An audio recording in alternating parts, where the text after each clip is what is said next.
We are the Guinea Pig Collective. All will be assimilated. Resistance is futile. Cliffjumper, what are you doing? I've got dead center in my viewfinder.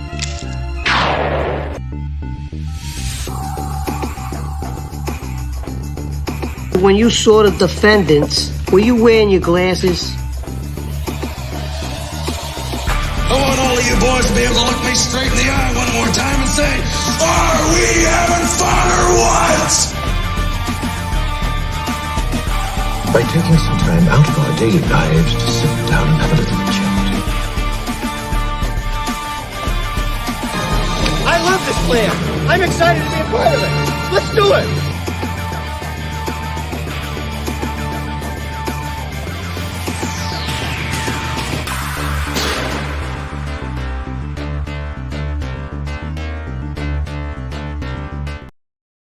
What's going on, everybody? And welcome back to Cage Talks, where we converse one-on-one with a different creator every time, asking questions to get to know them better.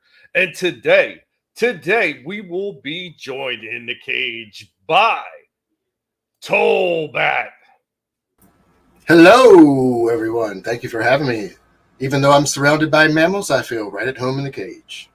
This is awesome. It's good to have you, buddy. Good to have you. And it's going to be a lot of fun getting to know you. And for the people in the chat, getting to know you a little bit better. And why you should stop by and see this lizard man and what his story is.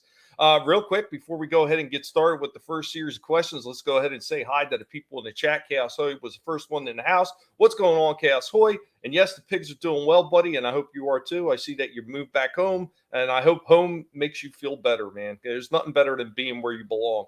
Curtis YZ also in the house. What's going on, Curtis? My man Curtis, back at it again. Yes, we are, and there he goes, already dropping your channel.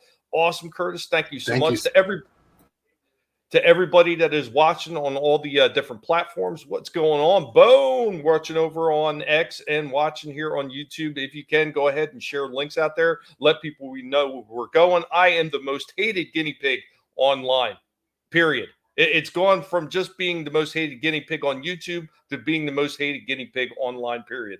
But that's just the way it is. So let's go ahead. We're gonna throw this lizard in the hot pan, and we're gonna get started with the questions that we always do. If you are unfamiliar with this show, you're gonna find out really quick how it works. So here we go with our first question. What happened to then? We passed then. When? Just now. We're at now. Go back to then. When? Now. Now? Now. I can't. Why? We missed it. When? Just now. So the first question is always the lead-in. It's always this most simple one. When did you first make your channel? Well, it may be the most simple one for other channels and other guests, but it's probably the most complex. Excuse me. So I first made my channel in 2002. No, not 2002. Excuse me. 2006. 2006 is when the Tolbat channel was created. I was in the United States Navy at the time, and there is a very early video on my channel where we were making fun of Navy recruitment videos. And Tolbat actually came from my character in Star Wars Galaxies at the time. It was a massive multiplayer online that I was really into at the time. And my character was a Trandoshan lizard. And his name was Tolbat, and he was obsessed with becoming a Dark Jedi. So what color Trandoshan did you have there? It wasn't boss green, was it? Or was it like the He was not. He was not green. He started red, actually, with blue eyes. Nice. And eventually, when we relocated from one of the planets in the Carillion system, we were on Tyrania, or excuse me, no, we were on Corellia in a city called Tyrania, and we moved to Tatooine. And when we moved to Tatooine, the sun bleached Tolbat's skin yellow. That's excellent. So yeah, when we made that video making fun of Navy recruiting, it was pretty funny. So I didn't have an online name at the time, and those guys were playing a call SOCOM, I think, at the time. I don't know what was out in 06. They were playing that online, and that was the only online name I had. So that's how Tolbat came to live. So he's approximately, what, 22 years old, something like that. Awesome. Very nice, 18. man. That is a cool story. I like that. Now I like there's a little bit more background to the whole lizard man character. I like that. That is really cool. Right before we continue, let's go ahead and we'll say hi. Bone is in the chat as well. What's going on, Bone? Good to see you, buddy. Daytona Falls also in the house. My Guineas, what's up, Daytona? I hope that you were doing well. Thanks for your service. Good reptilian, sir, says Curtis. And he says reptilian will try to take over our existence. It's just a matter of time. Yes, him and the guinea pig collector are working together to assimilate all now. We're double teaming everybody. It's only a matter of time. All your base are belong to us. That's right. There's going to be guinea pig paw prints all over your feet. All your lettuce will be gone, and there will be reptilian eggs in every part of your house. Resistance is futile. So the first question leads right into the second question. Hopefully this one's a little bit easier for you, but here we go. Why so serious? I am serious, and don't call me Shirley. So the question obviously is, why did you create your channel? I know a lot of people have specific reasons why they created their channel. Let's hear your version of why you created your channel. Well, originally, when we made the Navy recruitment video that you see on my channel, dated from 06, it was not there. It was originally posted on those guys' SOCOM forum or whatever it was, Call of Duty. And hold on one second. Take your Sorry. time. Take your time. I know how it gets. You get a little dry sometimes, right? Yeah, I had to clear my throat there. But so what happened was some of the brass on the base got pissed off about that video because they said it was not conducive to good behavior or some shit. So it was basically when I got out of the Navy, I put it right up on YouTube and tagged everybody that I knew in the Navy so that they could see it again, and they thought it was funny. And so that's kind of how the channel originated. And then if you notice, there's a huge lull of years before I started making content again. And initially when I came back, I wanted to make content discussing the jab and other things that were going on politically, but that got me in lots of hot water. And it got a lot of people in a lot of hot water, and it took a while before you can even like remotely talk about those things. So even today, I'm sure there's some people still getting hit over that topic. Yeah, it's a shame because we were supposed to have free speech and be able to speak our minds, but what are you going to do? But I also have a love for retro gaming, retro game music, and I've incorporated that into my channel as well. So more recently, not recently because it goes back a while, but I started, I told my story about the UFO I saw as a child and some other experiences I had as a teenager. And then I've talked about that some more with friends. You've been on 2 of those. Thank you, sir. No, thank you for inviting me. It's always fun to talk about that kind of stuff. And I think that's one of the things a lot of people should be able to talk about more often, things that they actually enjoy talking about. I can't stress enough how ridiculous it is to talk about things you absolutely despise. I don't see what the point is. Look, if you like slamming your dick in a car door all the time, by all means do it. But that doesn't mean that the rest of us have to go along with that bullshit. Yeah, and I think you might be referencing like the people who just still watch Star Wars even though they say they hate it. And I used to love Star Wars until Disney basically pulled their pants down and crapped all over it. No bullshit, man. They absolutely did. We do have a little bit of some shout outs here for you. Glory to the pigs and the lizard. Time Prophet. What's going on, Time Prophet? He said, did he create the channel for all lizards that are taking over America? Perhaps, Time Prophet, perhaps. Well, there's certain ones that are excluded. Sorry, go ahead.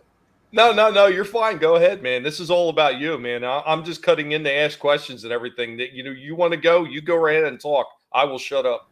No. So Daytona Falls asks, yes, he's a lizard, but is he the king and do anything? Well, I was the king of the trolls.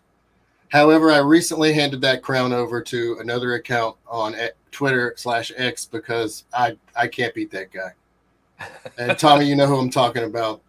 There's always a better troll out there, man. No matter how good you are, somebody will find a way to top you. But every once in a while, if you're really witty, you can get some zingers that make those people even just stop and say, like, "Holy shit, that was a good." Sure, one.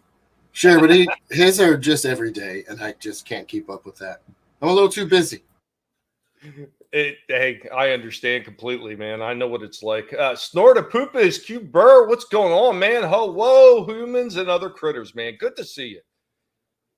We also got Iceman Modeler in the house. What's up, Iceman? I hope that you were doing well. Guys, thank you. Once again, be sure to share the links out there to let everybody know we're going. We got Tolbat here. Find out a little bit more about this lizard. Lizards can't catch COVID. You don't need the jab.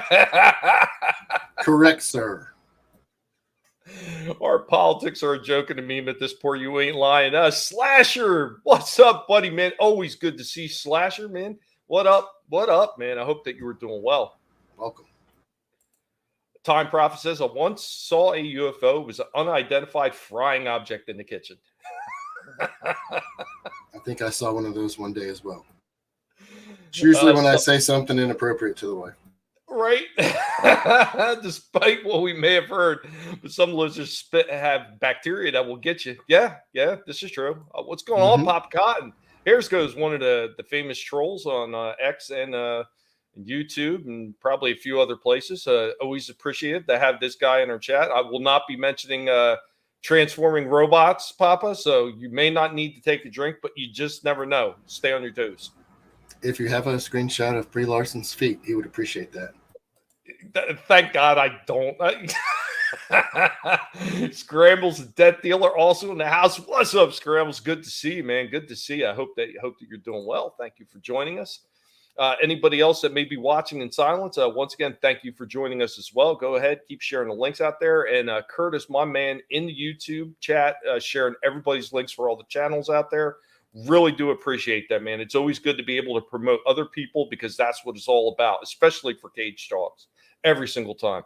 I don't have a problem. I know some people get a little upset if you're sharing other people's links in their chat. I do not. I actually encourage it. So thank you guys for being here. To answer that last one you had on the screen, absolutely yes. I've spoken out against that many times. He's a fake lizard. Okay. Yeah. Duck is fake. I swear he does look like Data from freaking Next Generation. He kind of does. He's fake. He's so creepy. So creepy. Lizard comic book? You never know. You never know. I'm still trying to work on the damn guinea pig one. Unfortunately, I am having issues with my daughter being able to get the work done. I guess I could draw up a storyboard and send it over to Vinny. Yeah, there you go. Stick figures, you know.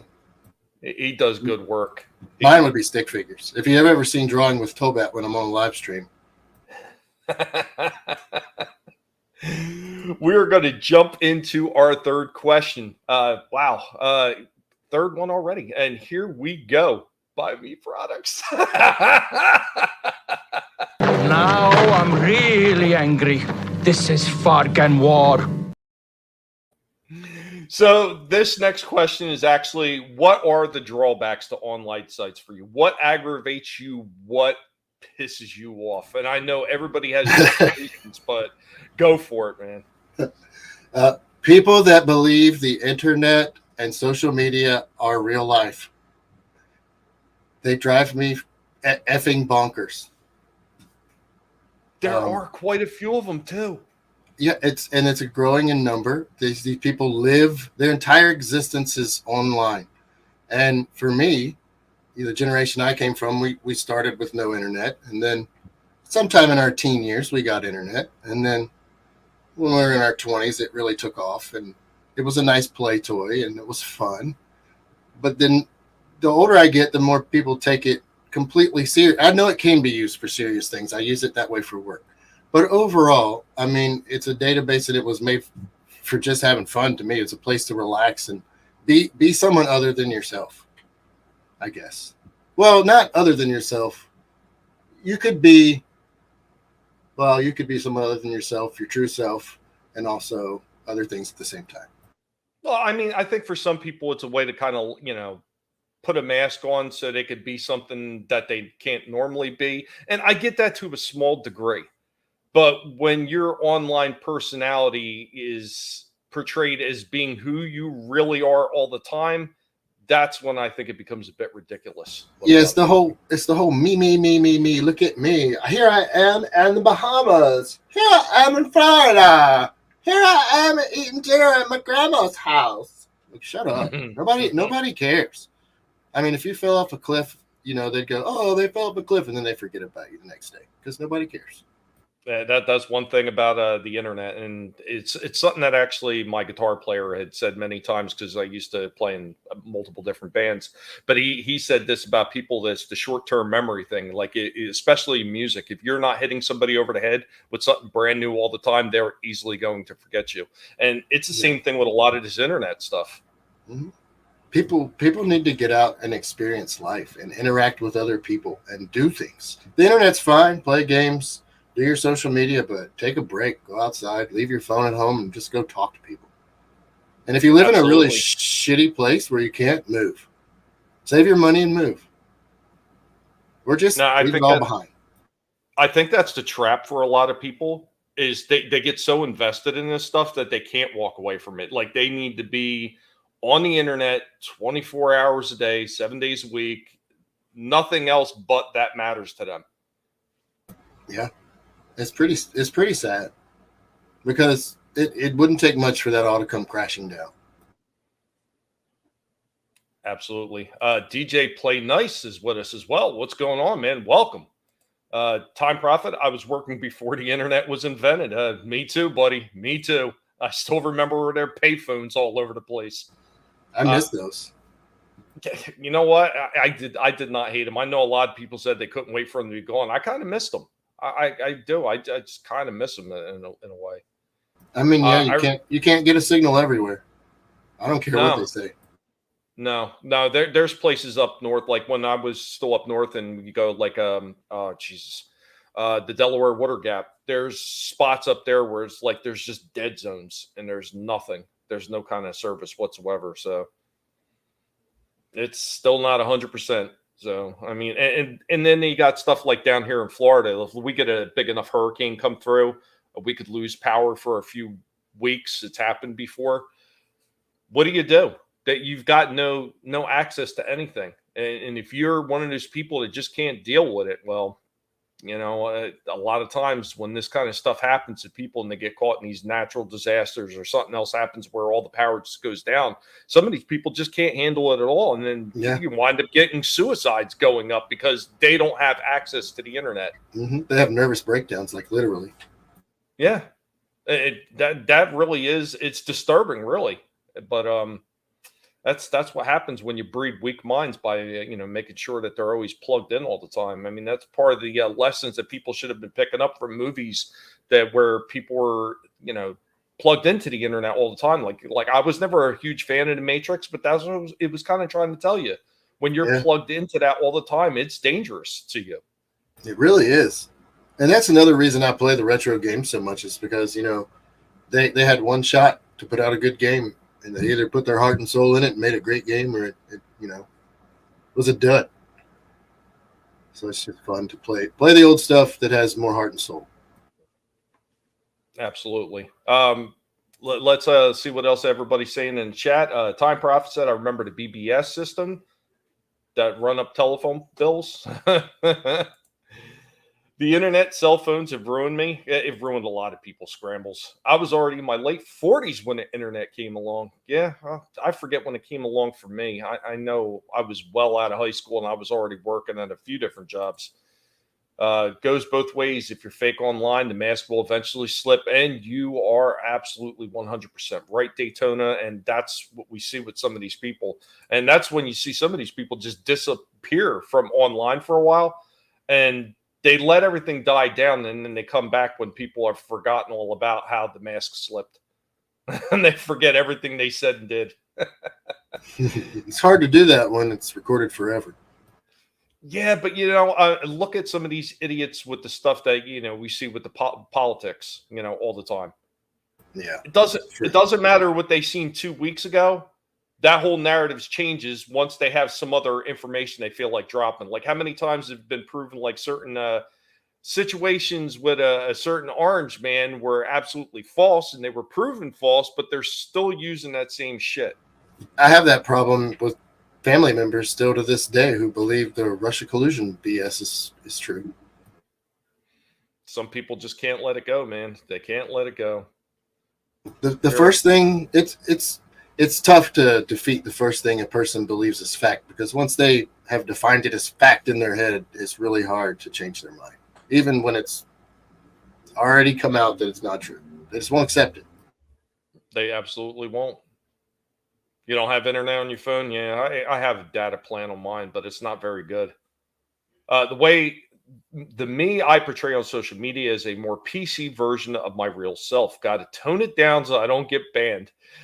Yeah, well, to a degree, I think we all tone it down just a tad, but I don't do very well on that. And a lot of just my normal banter will just come out on live streams and everything. And it's a kind of reason why people get a little leery about having me on. I don't. But then again, I get in trouble too. Yeah, see, we just did. That's why we're playing so nice together. We just don't give a shit. And if something slips, well, something slips. Twitter's been being kind to us lately. Yeah, I haven't gotten banned again yet. So, yeah, hooray to that. I told someone to go eat a box of non-toxic crayons, and I didn't get banned.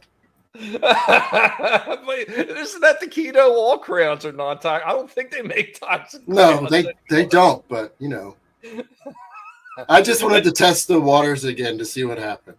I've never stopped using it. I still hit people left and right with it. I don't care. What are they going to do? They're going to lock another account out on me? I'll just make a new one. Yeah, they act like it's hard. It's like the dumbass that kicked me off the Mortal Kombat project for Atari Jaguar, because I made a video that made some people at another website mad, and they all emailed him crying. It's like, dude, you're making Mortal Kombat. What the hell's wrong with you?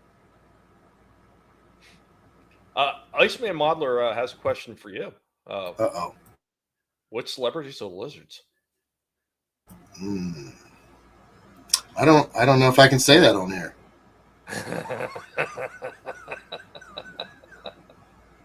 Not who you would think.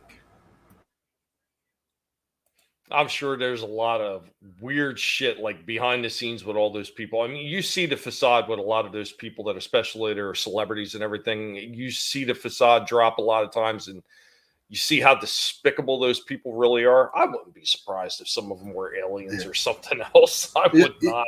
You've seen the show Alf, Yeah. Like, they always try to make certain aliens look bad, just because of their diet. Alf wanted to eat the cat, and they acted like he was bad for that.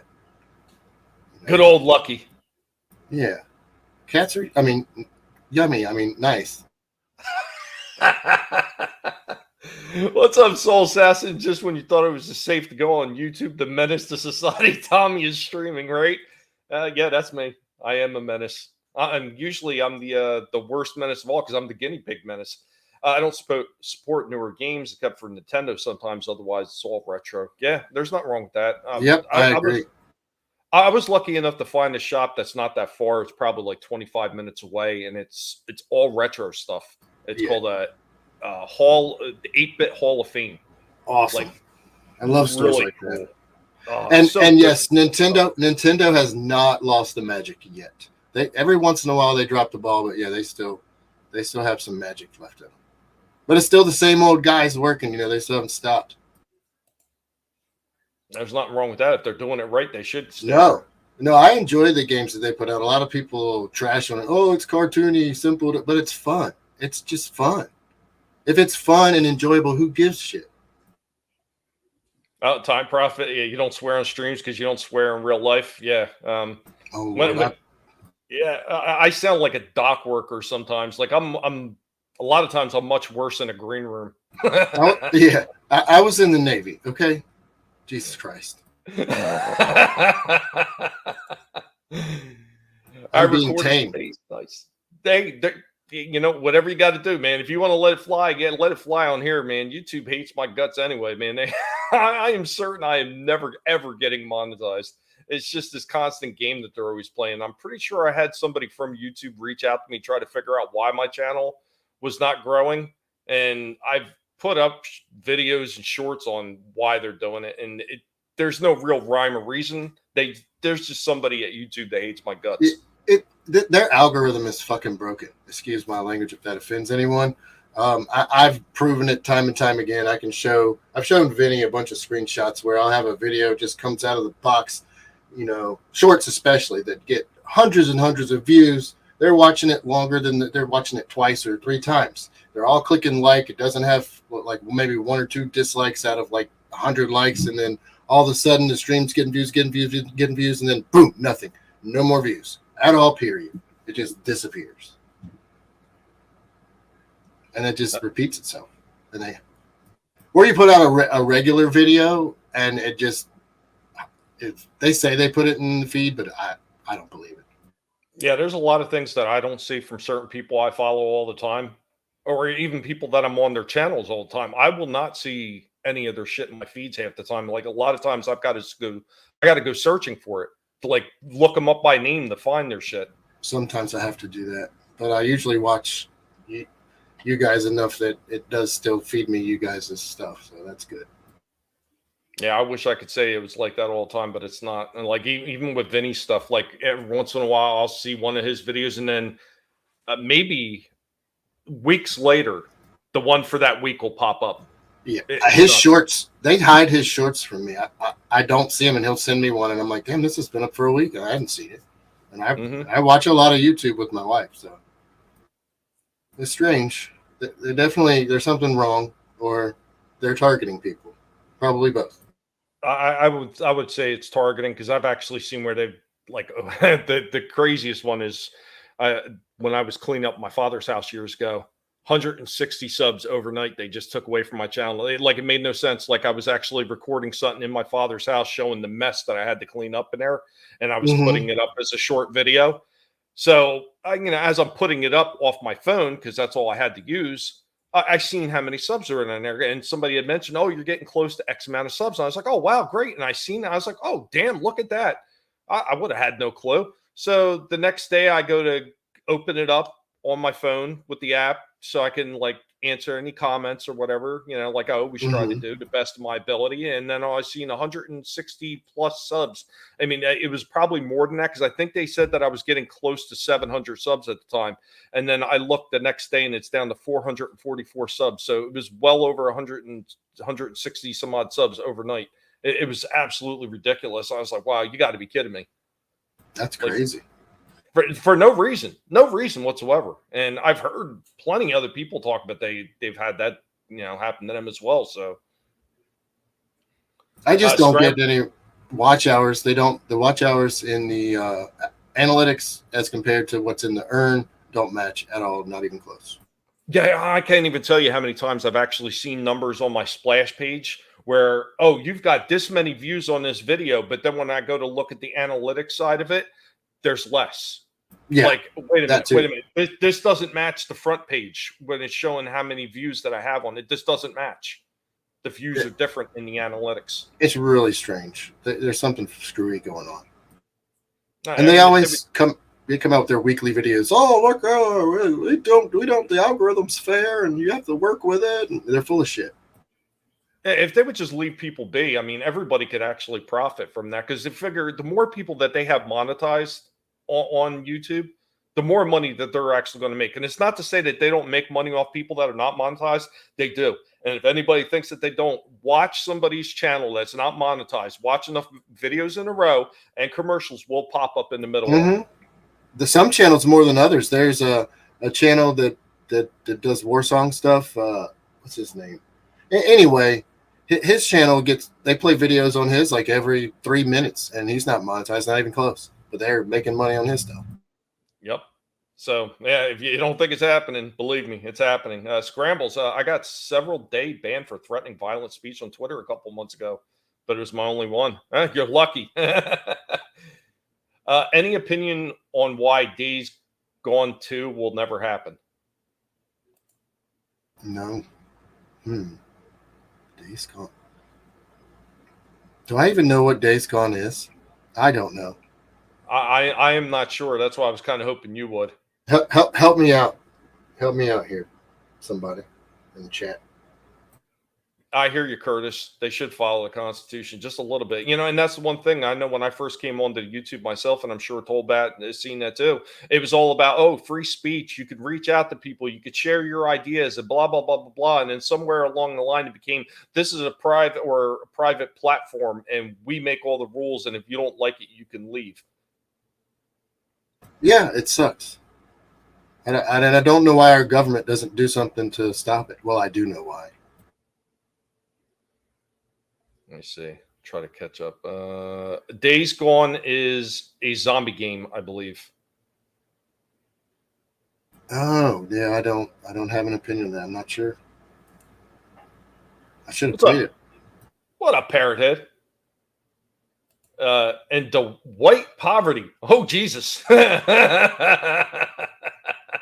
That's a hilarious name. I ain't even gonna lie, I like that one. I just saw that too. You pay for YouTube Premium, don't pay for Netflix, Hulu. Yeah, Hulu is one of the ones that my wife had, and now if I wanted to sign in off my Roku, I have to create a Disney account. It's just not happening. So yeah, I just no. Disney can kiss it. Just read the expanded universe. Just read if you used to love or like Star Wars, just go buy the expanded universe books that used to be the actual, history of Star Wars, and there you go. Yeah, Curtis, he's seen it too. Ads and non-monetized vids. Huge channels that are getting demonetized. Yeah, left and right. Scramble, yeah. If you watch enough of your videos, you will see ads on yours too. Trust me. You just watch anybody. Like if you were to pick any set of videos on my channel, like Transformers, don't matter. Just watch 3 of those videos in a row, or go to Tolbat's channel, watch 3 of his videos in a row. I guarantee you, after 2 or 3 videos, you're going to wind up seeing a commercial. You don't have the patience for it. I know a lot of people don't have the patience for it, Soul Assassin. There's a lot of time invested in this shit. A lot of time. Yeah, and that's something I didn't realize just how long it took. When I started in 2006, it was just, Windows Movie Maker, putting some clips together, having fun. And then now it's a little more complex, and everybody expects everything to be super production, like value at home. Like you need a movie studio at your damn house if you're going to do it. No, I think the number one thing is always have fun. And I know what a lot of the video editing stuff that I do, I try to have as much fun as possible. There's always more I would love to do, but I've got limitations with my internet speeds because unfortunately my editor does run off the internet. So it kind of limits me a little bit. But I think number one, if you're having fun doing it and it translates into your videos, it doesn't have to be this huge production. Although I keep getting hacked by the CCP during my streams and stuff, and threats. Gigi is very demanding. Well, Scramble, sometimes you don't have a choice because sometimes you get those ads that you can't skip. And those are usually the ones I start cursing at my screen. I love the ones where it's a 3-minute video you're trying to watch and the commercial's like fucking 20 minutes long. Oh, yes. I've seen a couple of those and they make you sit through a couple minutes of it before you could skip it. Yeah, I usually just leave those videos behind or refresh the screen so it'll go away. And I do have ad blocker. Unbelievable. But let's get back in. We're going to go for a no, man. This is what it's all about. It's all about having some real chats and conversations right here. So but let's get back into some of the questions. Okay, so we got the next one up for you, and let's see what your answer's going to be on this. What did you expect? Welcome, Sonny. So did you have any expectations or goals when you were creating your channel? Because I know some people have these lofty expectations of what's going to happen when they create a channel, whether it's on YouTube, Rumble, X, BitChute, Odyssey, doesn't matter. It was kind of an experiment for myself just to see if anybody would watch the shit that I put out. And thank you to those who have. I don't know. I kind of expected to just be able to do my own thing, and I didn't expect to have to jump through so many hoops to do stuff. And there's been times where I just wanted to not do it, but at the same time, I feel like the system is beating me if I don't now. So I feel like I have to keep doing it somewhat. If that's dumb, I'm sorry, but no, it makes sense. It makes sense. Well, I think another thing too is sometimes you're trying to beat yourself, and I know how that sounds. Sometimes you're trying to one up yourself. Let's put it that way. Yeah. I don't think I never beating yourself. I never. Well, when it's your wife's at least not on stream. when that week comes by that visits your wife every month, and you have to take care of business. You don't do it on a stream though, unless you have an OnlyFans account and want to make some dollar bills. Tag Tolbat on Twitter if you want to see me do a Lizard's OnlyFans. No, don't, because I won't. Or will I? I don't like where this is going. What's going on, Trina? Good to see you. I hope you're doing well. Anything nude is fine on YouTube. They don't have a problem with nudity and porn. Yeah, well, all you have to do is say it's cultural and stuff like that, and you're fine. Yeah. You saw the video I posted, and I just put restricted on it, so you have to log in and say you're 18, and they let it fly. There's a climax scene and all, so it's on my channel now with no restrictions other than you have to be signed in and be 18. Don't recommend watching it at work. Time Prophet says actually it is legal for nude lizards on YouTube. That's right. But we're going to move on to the one of the last questions. We're already towards the end already. 40 minutes in. That's not too shabby. Not too shabby at all. So here we go with our next question. What the fuck are we gonna do now? What are we gonna? So what can those watching expect to see from you next? Do you have anything planned moving forward? I mean, I know you're already doing the UFO stuff. You're doing some of the retro gaming. Is there something else that you've got planned that you're looking to put onto your channel? Well, as always, I'm probably going to continue the UFO discussion. I have some people that want to talk about that. I might jump back into that. And, of course, the video games, like you said. But I've been putting it off, but I've wanted to jump in and do a end times discussion based on the Bible and Revelation and Daniel and Ezekiel and all the different books of the Bible that talk about the end times, and try to make some sense out of it. I might be working on that soon. I haven't started filming or anything, but I have started notes, and I have some original translated into English copies of the oldest text, so of Revelation and of Genesis here that I'm going to use, along with the Bible that I have. Some of you might not be interested in that kind of thing, but no, that's pretty cool though. I mean, the last UFO discussions we had with UI and Janet, we kind of went in that direction just ever so slightly. Yeah, and that was kind of intentional. I twisted it that way for a reason, because I think that everything that we're dealing with is based on that aspect to some degree or another. And the things that we're interacting with have things to do with what we read about in the Bible. Daytona says it could be good. I think those discussions are great. Like, even if you don't necessarily believe in it, to be able to hear a different opinion on it, to see, is there anything in this that can be applied to something you understand? I always find that interesting as well. So. Yeah, I want to stick to what I can literally find in the Bible itself, and see if I can decipher kind of, where we are, maybe along the timeline, if we're in it or before it or wherever we may be. But a lot of people and a lot of online personas add things in and put their own opinion in too much, and I probably will too, but we'll see. Daytona says subbed, homie. Thank you. I appreciate that. There's a lot of silent gameplay on the channel, but there's also, live streams and different things that I've done. So I appreciate you subbing and enjoy. If you don't like something, that's fine. It won't offend me. If you don't like it, just try something else. Because there's a lot of different things on there. Playlists are your friend. Probably as much as there is. Scrambles the Death Dealer. Tolbat, I subscribe. I Christian appreciate myself, that. and I'm interested. Awesome. Yep, Thank I am you, a guys. Christian as well. I'm a Christian lizard with a 12-inch tongue, ladies. Just kidding. I'm married. Stay away.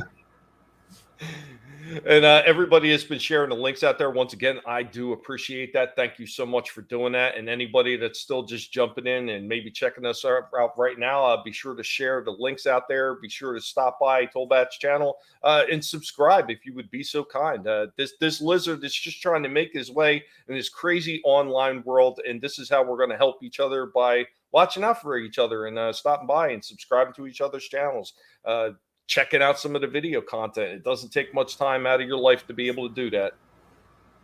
I may also be doing some coding stuff. I've been playing around coding with the Atari Jaguar, and I have no idea how to program games. I've always played games my entire life, so I'm just kind of goofing around. But maybe it'll click and I'll be good at it. We'll see. But I might make some content around that as well. Hey man, it's always what you have the most fun doing. I mean, that's where I'm always at. I mean, that's why like so much of my stuff is toys, the battle bots, and the pigs, because those are the things that I enjoy the most. So that's the almost 100% the content on my channel now. Some of the stuff that I used to like doing a while back, I don't quite do as much anymore because it kind of was not fun anymore, especially like the lightsaber stuff. Going out there with the way my back has been, man, swinging those things around, this is not fun anymore. Yeah, Disney pooping all over Star Wars doesn't help. No, it doesn't. It doesn't. Matter of fact, Mark Hamill. Oh, that fucking guy. God, he's an embarrassment. They must have replaced him at some point. Can you write in C? Jaguar's assembly or C? Or there is a way to use basic, but it just converts it to C. Awesome. All right, man. We are going to get into the last segment of the show, and this is where it's all on you to just drop anything else you want to talk about. You want to talk about some of the UFO stuff in this segment? This is the time to do it. Anything else that you want to let the good people out there know about you to be able to want to subscribe to your channel, and maybe some of the other content that might interest them? Like the particulars about some of the stuff you were doing with Jaguar, especially the arguments with some of the easily offended automatons. Now's the time to drop it as we get into the dirt. Fast man. Let me tell you my story, man. Just the facts. You got a name? What do they call you? Jughead. Jughead. My mother's name is Jughead. I love that guy. I love him. He's so funny. I don't know why. I love that old stuff like that. And I was like, oh, this has to be on as a segment for this show. I had to have it. So you brought up, man, go ahead. Well, you brought up an interesting subject. So just to go into my background a little with video games, started in 1995 when everybody remembers Blockbuster. They used to have their video game championships. I entered on the Sega Genesis format and won store champion for the Sega Genesis. My score wasn't high enough to go to regionals or anything, but it was fun competing. And back a few years earlier, Atari had released the Atari Jaguar, and it was supposed to be the 64-bit powerhouse. And they were really pushing hard for the people who paid attention to bits and bytes, and which meant absolutely nothing. And I was too stupid to know it at the time, but that's okay. They were trying to get those people to buy their machine. And I was one of the ones that they successfully swayed. Excuse me. So I had that machine at the time as well. I'd been following it. And if you want to follow the history of the Atari and Atari Jaguar, you can. But basically Atari, they didn't really go bankrupt. They kind of just sold out because one of the main owners died of a heart attack. And the rights to the Jaguar eventually got released to the public. When that happened, a lot of the fans started having what they call JagFest, and there's actually one this year in Minnesota. Excuse me. I need to take a drink for just 1 second. Not a problem whatsoever. And I see some of you guys out there. Yeah. Daytona says didn't have enough third-party games, James, because it was cool. You know, and It there was. was a lot of other systems like that too. They just like what was that, the Dreamcast? Really beautiful looking system. Just did not have the games on that platform to support it. And Sega was in trouble when that released anyway. Yeah, they were already on the slow decline. But go ahead, good sir. So the fan base kind of got together, and Songbird Productions, who hosts JagFest to this day, was one of the earliest people making games for the Jaguar. But in 2001, I decided to go to JagFest in Milwaukee, Wisconsin. I drove 12 hours. I live in North Carolina, so I drove 12 hours to stay there. I was probably 19 years old. I don't know. Anyway, I get there. I go to JagFest, and I had a really good time. I won the Punks tournament. I ended up winning the Battlesphere Gold. They had what the hell are they called? Cat boxes, and the cat boxes were made to link Jaguars together in a network. And the Battlesphere game was specifically made for that device. So we successfully linked 10 Jaguars together and had 10-player multiplayer Battlesphere Gold, which is if you ever played Wing Commander 3, it's kind of like that. And I ended up winning that tournament. But the reason I bring all of this up is because at that festival, there was two sides to the Atari Jaguar. There was the majority of people who were Atari Jaguar nerds who had Atari Jaguar computers and always wanted the Atari XE to have a home console. And then you had the people like me, which were a minority, that wanted the Jaguar to be what it was, a 2D/semi-3D powerhouse for arcade games of the day. And it was well suited for that. But the geeks won because they could code, and they got what they wanted. And if you look on Atari Age, you'll see, if you look on the Atari Jaguar store, you'll see tons and tons and tons and tons and tons of stupid ass Atari ST ports or Amiga ports. And to me, it's a waste of the Jaguar's time, but that's what they really like. And I kind of said as much. I got on the Mortal Kombat project because I have some experience, as I got involved with the Star Wars Galaxies Emulator project. And during my time there, I did everything from, doing the mob spawns in the dungeons. I calculated where they went and did the code so that they could be implemented, and did some other things as well. So I got involved with that project to help bug test. I submitted bugs to the developer of Mortal Kombat for Jaguar, found stuff that even he didn't know about. He was all happy. I got permission to make the videos that I made from him before I made them. He did not see the second video, which pissed off everybody at Atari Age. And there was 2 or 3 people that were Patreons on Atari Age, and they started bombarding him daily and basically causing him grief. So he just kicked me off the project and refunded all my money. So that's kind of where that happened. And if you look at my channel, I really don't like him because I think he's a bitch for doing that. I would like to slap him across his face, but I wouldn't, because apparently the dude had MS, and then that would be wrong of me because that would hurt him. So I would like to slap the man across the face, but will not ever do so. Well, maybe if you could find a relative of his to be his proxy, kind of like they used to do for duels back in the day. Sometimes they'd get a proxy to stand in for him. Maybe that could work. It's really sad though, because my video, while what didn't get as many views as his, it did hit. My videos hit because I do Mega Drive stuff, and South America loves the Mega Drive, probably just as much as North America. And they watched some of my stuff, and they caught that Mortal Kombat was coming out for Jaguar. And I saw a few of those guys go over and become Patreons. And now that I'm gone, his accounts haven't grown. And I've also noticed that he's become more buddy with the Atari Age /Reboot Games folks, because he he basically is not sharing the information on the project anymore. If you go back to his name is True Fun Games. You can look him up on YouTube. If you look at when he started doing stuff for the Jaguar, he said he was going to be open book, show everybody how he was doing the code, this and that. And then you'll see it slowly morph into, okay, here's some stuff. Now I'm making a Patreon. And now everything's behind a firewall or a paywall. So you have to pay him to make Mortal Kombat, which he doesn't have a license to, for the Atari Jaguar. Then he's going to try to market it and sell it illegally, when he said he was going to give it away for free. And he also said he was going to share all this progress and code with everybody, something he is not doing anymore, which is why he has not gotten any more Patreons or followers. I guess I'll stop and let the chat catch up for a minute because I'm just running my mouth. No, man, this is all about you anyway. The only thing I would say is Daytona says maybe no one ever tried smacking the MS out of him.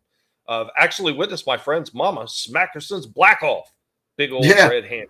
I mean, it's just kind of funny to me. It's like, okay, so I went after Atari Age for making stupid ass Atari ST ports and said Mortal Kombat is something that we should have got for Jaguar back in the day instead of this crap. And I'm sorry if that butt hurts or offends him, but you're making Mortal Kombat. It's a game that when it came out, it was the first time you were ripping spines out of people, lighting people on fire. It offended everyone. And you're making this for Jaguar now, and you're getting offended and kicking people off the project because somebody cries. I mean, it's just a bitch move, but whatever. I don't care. I'll save my money. I'm glad he gave me my money back because he would have had a problem if he didn't. Unfortunately, we've all probably had that one person who's taken money and had no intention of ever fulfilling what they said they were going to do or paying it back. Unfortunately, we all run into it. And sometimes it's best that they just move on and stay out of your face. So that's nice that you actually got it back, though. I mean, yeah, I would have been. You don't always get that. It went through PayPal, so I figured. I think he figured it was better just to give it back rather than deal with me filing a complaint through PayPal. Because I would have. I would have made his life hell. Trina's raising her hand. She knows exactly what we're talking about. Don't use an axe handle as a guitar neck. Jesus, Daytona, what are you doing? But anything else that you want to drop on the fine people out there? I don't know. It's kind of strange. I don't know how long you want to go, and it's strange to me because this is all about you. This is which your is strange time right because now on this show. Yeah, I give people their time on this show. If you watch my channel, I don't talk about myself much. I mean, if I do, it's rarely. I rarely do that. I recently did it. I posted some of the stuff that I've been doing over the last week. And just because I felt like it, being a narcissist, I guess. But I guess I get to be a narcissist tonight. So, is there anything? Let me ask the chat. Is there anything that you would like to know based on what I've said so far, or you'd like to hear more about? No, they're like, get the hell off of here, Jesus Christ. The chat says nope. There's not one thing posted now. Well, one of the other things, like I'm sure a lot of people that find that stuff interesting is to check out the UFO stuff. I mean, I know we touched on it so briefly, but we've had some really amazing discussions on there. We had a really good one with Janet just recently. So stop by and check that stuff out. I mean, if anything about UFOs and wild theories around what they might be and how it could be related, even like how we got into with the Bible and everything and stuff like that, with Ezekiel and the wheel with wheels within wheels, like, and all that stuff. It's really interesting stuff when you delve into it. Even if you are not, say, a firm believer in it, just to be able to look at all the theories behind it is really interesting stuff. Curtis says, just talk forever. You got it, buddy. I can do that. I'll smoke a bowl and just talk forever. Actually, it's funny you brought that up. You know, the first time I actually discussed that live on air was on ETEP's channel on his members only stream, and I believe you were there for that, weren't you? Yeah, I believe I was. I'm usually floating around somewhere. I'm pretty sure you were on there, and it was on his members only stream, and then I took about, I guess, 15 minutes out of a 2-hour show and put it on my channel just to kind of give everybody a heads up. Well, thank you. I like you too. I love anybody that will pay me attention because I'm an attention whore. Feed me, please. With every view and like and encouragement, the troll gets stronger. The scales get greener. That's right. The lizards and pigs will rule you all, and you'll like it. It's a beautiful thing. And I forgot where I was going with that a minute ago. What were we talking about? Refresh my memory. Does it matter now? We were talking about the UFO stuff, and then you started talking about ETIP. Oh yes, that's where. Yeah, my small lizard brain has a very short-term memory. I have no idea why, but yes, I don't know how many of you actually have heard that story or seen it. It is on my channel, but suffice it to say, fake lizard. Suffice it to say, when I was younger, I saw something very interesting, and it changed my life.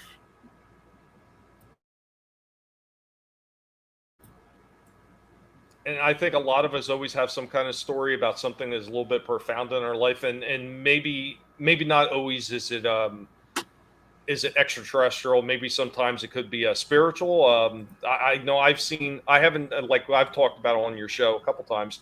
I haven't physically seen anything unidentified in the air myself, but I've seen a lot of spectral stuff. So I've seen like 100% proof that there are spirits roaming this earth. And nobody could try to convince me otherwise, because you can't change what I physically had seen, and I've seen a lot of weird shit.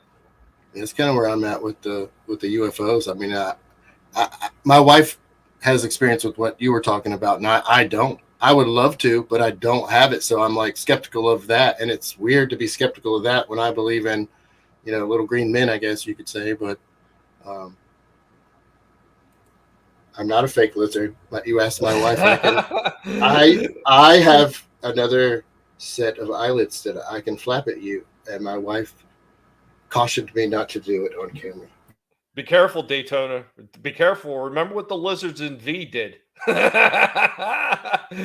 Daytona likes to bust balls. He's like another Papa Cotton. Daytona is awesome. Don't let him rattle you. Not rattle me. I like it. But I ate before I came on the air. Spiritual. Trina said spiritual too. Oh yeah, I'd like to hear that one day. I had something what I believe was a warning from God one time. I kind of believe that's what it was. I wasn't doing the right thing in life, and I think I was told that if I didn't quit, I was going to die. So I heeded the warning, and here I am. I'm trying to see. I've had a lot of weird stuff happen to me over the years, like stuff where technically I probably shouldn't be around on this earth anymore. And yeah, that's somebody was watching out for me. I'll give one brief story. So I was sitting on my friend's stoop at his house, and the stoop was probably about 6 feet off the ground. So they had the steps going up to like the little stoop, like porch that they had. And I was sitting up on the little brick wall that divided the stoop from the ground. And I was kind of like rocking back like I always used to, get freaking crazy ass punk metal heads and shit like that, just doing dumb shit, just sitting on the edges of shit. And I didn't realize that the whole concrete slab that was on top of the brick wall was no longer mortared in place. So I leaned back and I went right off the motherfucker. Oh God! Landed straight on my head. Somehow the slab, which should have fell on top of me, plopped right back down. And I jumped up, and I didn't even have a mark on my head. Nothing. I mean, I got a hard ass head like a damn rock anyway, but still, even then, I should have had a sore neck, something. Nothing. You should have something, yeah. Then again, maybe that hit is why I'm a little bit nutty now. Maybe. Well, true story. When my mom brought me home from the hospital, and this might be what's wrong with me, she sat me on the kitchen table at 3 weeks old, And my grandmother looks at her and says, "Oh, he'll be okay. Just leave him there for a second." And I went kerplunk from the kitchen table into the floor. So that's probably what's wrong with me. Yeah, there's your nudie. We're getting spicy now. But no, I mean, there's a lot of interesting stuff. At any point you want to get into the ghost stuff too, I'd love to do. I know this was a while ago. This is probably about a year or better ago. I think we got into an ever so brief discussion, and I'm pretty sure Trina was there for that one. We were talking a little bit about like spiritual stuff like that, about ghosts and stuff like that. And yeah, I've seen a lot of weird shit. Like my parents used to love going out to Gettysburg. So one of the times I went out there, I swear I seen something in a fog that looked like a soldier.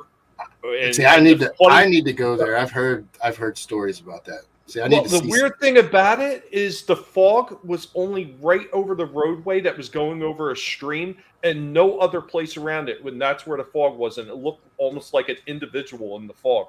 It was so damn weird. That is wild. I need to see. If I was on a ghost show, I'd probably have to play the skeptic, even as dumb as that sounds, because I haven't seen anything like that, and I want to. But you know, Scrambles. He's been clinically dead twice from overdoses. Definitely believe in God. That's all I got to say. I know there's some people that don't. I know, Time Prof, you don't believe in anything you can't say. I know. But, I mean, sometimes you don't have to see that stuff to know that it's real. I had a hard time with that early on, and I'm not trying to be sarcastic, but I mean, I did. I'm not sure what got me over that hump, but I hope that you find that.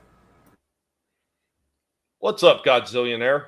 Tried staying at multiple supposedly haunted places. You never seen anything? Or never say anything? I imagine you mean seen. I've never seen anything either, unfortunately. I seen a few weird things. I think I was mentioning to you before, there was this magazine when I used to live up in New Jersey. It was called Weird New Jersey. And they'd have all these different like haunted places in there. And we would go out, me and the guys, we'd go out to all these different places. And out of all the places we went to, I only seen weird shit in 2 of these supposedly haunted places. And one of them was a thing that they called the Dancing Jesus somewhere down in South Jersey. So apparently you go there and you flash the car lights at this thing and you know, the Jesus supposedly dances. Well, the weird thing is we had all got drunk, of course, because you're not going out to a haunted place and not getting drunk. So we all got drunk, and somehow my favorite freaking lid hat that I had on disappeared, and nobody could figure out where it went. Everybody came to the conclusion that Jesus stole it. Jesus, take my hat.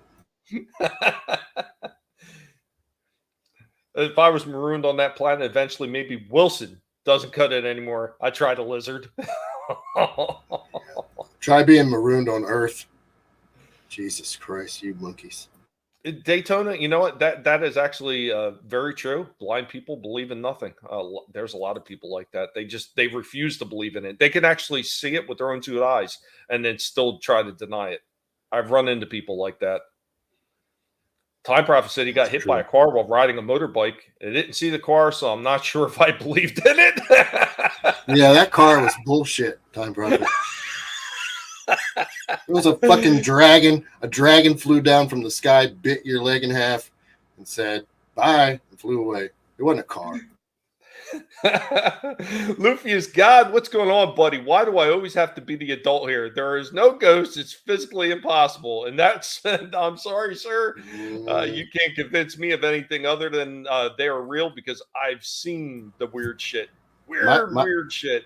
My dad used to work in Burke County, North Carolina. And up in Burke County, it's kind of at the foothills in the early part of the mountains. So they had one that was up in the mountains called Station 5.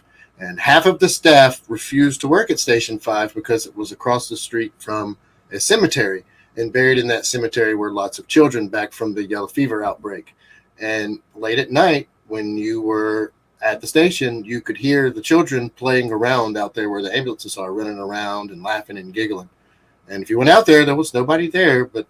And I never experienced it, but my dad swears up and down that it happened all the time. And it didn't. He said he went there all the time because it didn't bother him where other people refused to go. He would trade ships with people because it was easier up there.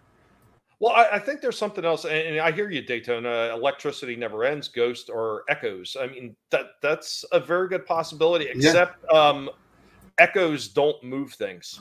So I've actually experienced like the poltergeist, I guess that you would say, end of it, where they were actually moving objects, and that is some weird shit to see.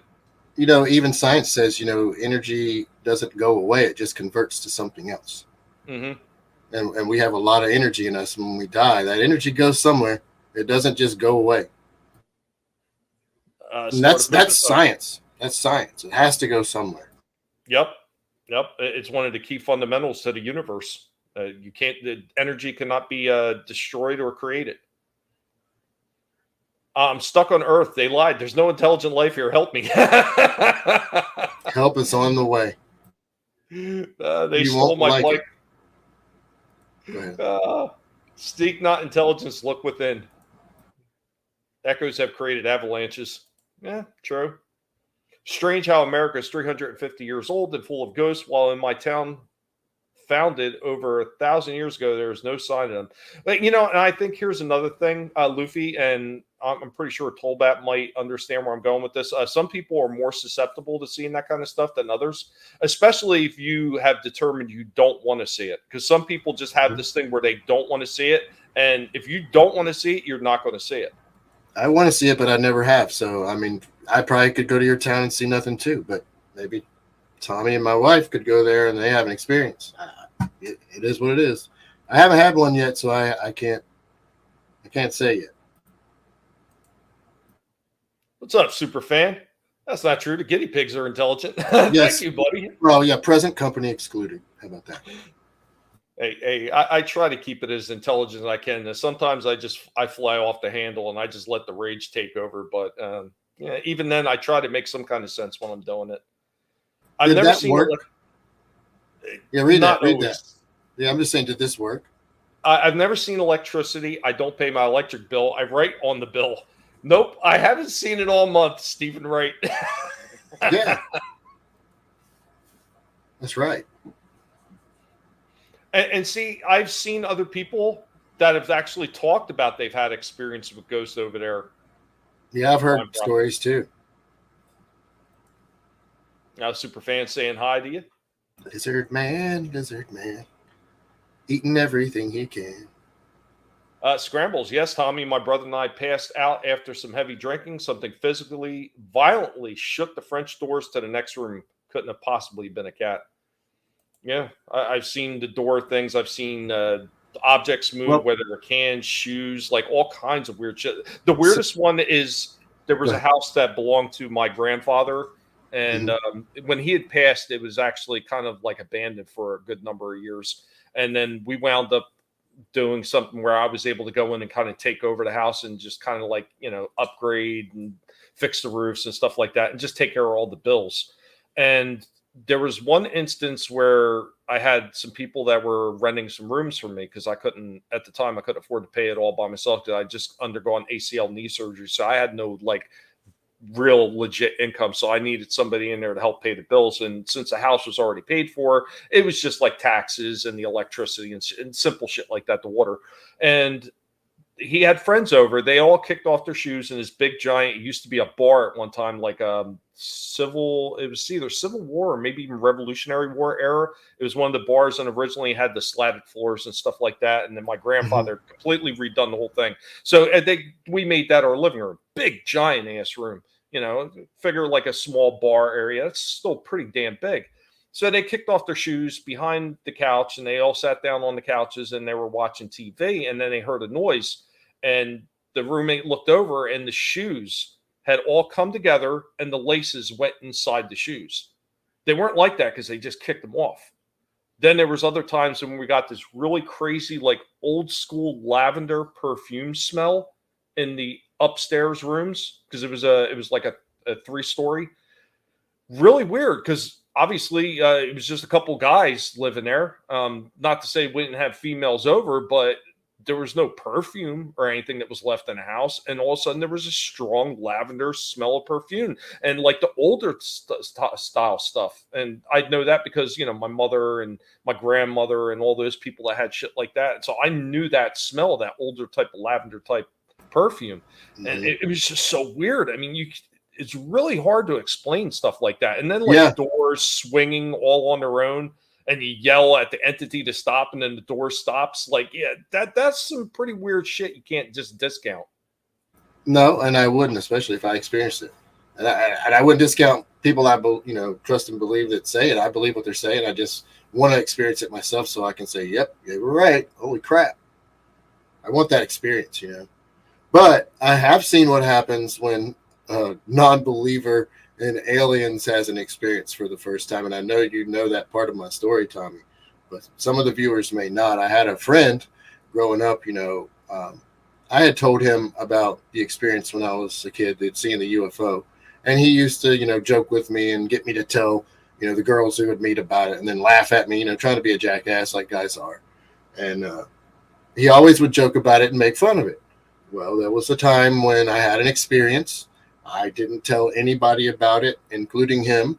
It happened one weekend, and then the next weekend my family was away, and I invited said friend over, told him nothing. We did our normal hangout, play video games, watch TV, make fun of stuff.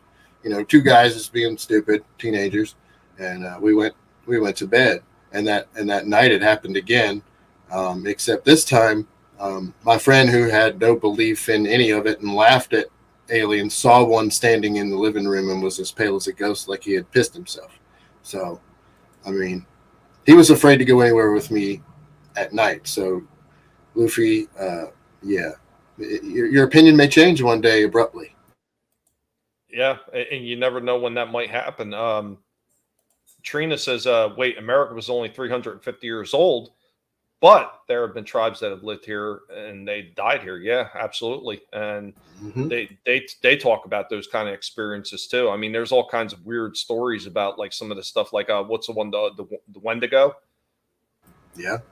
It's supposed to be like evil spirits or something like that roam the forest and everything. So, and there's evidence that shows the Viking. Well, we know the Vikings came over here too now, and there's evidence that maybe the Egyptians even came over. Yeah, I mean, it's funny that people don't think that those people had any kind of technology whatsoever. I mean, look how far the Vikings went. The Vikings were all the way down in the Middle East selling slaves. So, look at some of the things these people built. They can't. You telling me they can't make a ship and sail across the ocean? Kiss my ass. You're right.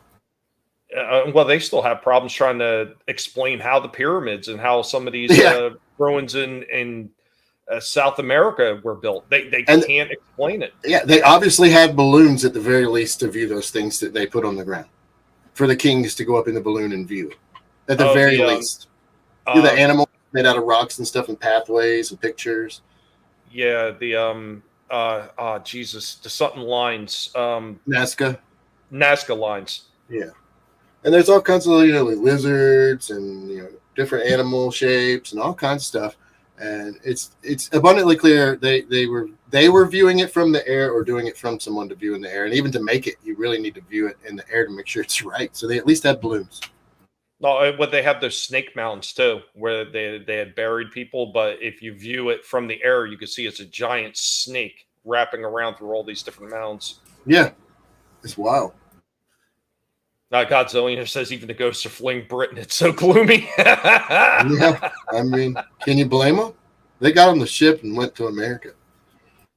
Yeah, Scrambles. Another time we filmed white orbs floating all around several rooms in our house. It wasn't dust or anything we could debunk. And I know sometimes you can debunk some of that stuff, because I was in this one place. It was supposed to be an old monastery or something like that. It was up in I want to say it was like Long Island or something. We went up there. And some of the pictures, they look like orbs, but I think it's just dust, because it was like an old, rundown, abandoned place, and I was thinking it was dust. But there was this one really weird thing, and I have to dig out the picture and send it to people on Twitter at some point. But it's an electrical box, and the electrical box opened. But when you look at the way I took the picture, I swear to all that's holy, it looks like it's a damn Chihuahua head sitting up in the freaking open door panel. It's so weird. Like, that's just wild. Yeah, it's some weird shit. Stephen Wright dude cracks me up, right? My house guest has been here for 300 years and says she's never seen a ghost. Makes total sense to me. Maybe, yeah, for some people, I would say 100% that's true. If you want to see it, and you're going to find them. There's people like that. And me, I was never looking for shit and seeing shit. So, yeah, I don't think my wife was either. Daytona says my buddy was in NAMM. He's always talking about how it's his friend Charlie's birthday. Luffy has got explain how something is incorporeal has no way of moving solid objects. And see, that's one of the things we can't explain because we don't really understand how any of that stuff works. I mean, all I can tell you for certain, I've seen objects move and there was no reason for these objects to move, especially the way that they were moving. It made absolutely no sense. It's unexplainable. Yeah, I wish Daytona. I wish I was moving stuff. I've tried to see if I had some kind of power to move stuff, and I do not. And not unless I put my hands on it physically. Oh no, not that guy. Hello, I have a Tolbat channel. How am I doing tonight? Ha ha ha! Fuck you, Tolbat. I got your channel. Hi, Tommy. How are you and the guinea pig? We are doing good. We are looking to assimilate every last one of you over there. I hope you don't take exception to that. Oh, no, that's very nice. You can have them all. I don't want these people. Oh, good, because we want to expand the army. Okay. Well, I have no problem. Maybe you'll help me solve it. If you take a little guinea pig to Taiwan, take it to Taiwan, and then I see what I can do. Uh-oh. Gotta go. Trina says, I never believed in shadow people. My husband swore up and down for years and years that one lives in his childhood home. I would scoff at him a couple years ago. I saw it. Damn. 350. I'm sorry about that. I don't know what happened. It's all good. You don't have to apologize to me. I told you, man, this is all about you. You want to bring out all those people? You go right ahead. You're not going to hurt me at all. I didn't do anything. I was just sitting here and all of a sudden things happen. Luffy says we have a famous UFO place called Helsdalen. There is an international station there. No sightings. Nah. Well, if you can make a time machine, I can prove to you that shit's real. Luffy. I mean, and you get me a time machine, I can prove to you that UFOs are fucking real. They're all in Valhalla. Now, the question is, if he makes the time machine and we go back to see the UFO, would we be the UFO watching me as a child?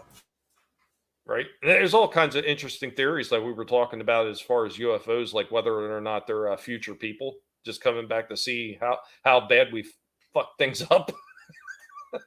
Yeah. All the British ghosts moved to Florida. The Greys are obsessed with anal probes for some reason. I don't know why. Something in their beady little eyes. Well, they're not little. Daytona, I was lucky to visit beer halls and monks when I was younger. Beer is proof that God loves us and wants us to be happy. And weed, too. He made that as well. No, I'm sorry, Luffy. I'm sorry you don't see that stuff. It's it's not that it's always life-changing, but me personally, when I've seen this stuff, I just found it super interesting. So go down in the catacombs with a flashlight, stay for 3 days. Come and see us when you're done. Maybe something will happen. I don't know. Interesting question, Time Prophet. I couldn't answer that for certain. I can tell you another weird story. And this had to do about after my father had passed. So my mother passed first, and then my dad passed like almost just over 2 years later. So when I was cleaning up his house and he was getting ready for his cremation, I don't know. I just sat up in his room and I was like, the guy at the damn it, at the place, whatever the hell it's called. The damn home that they prepared the bodies. I don't know why. The funeral home?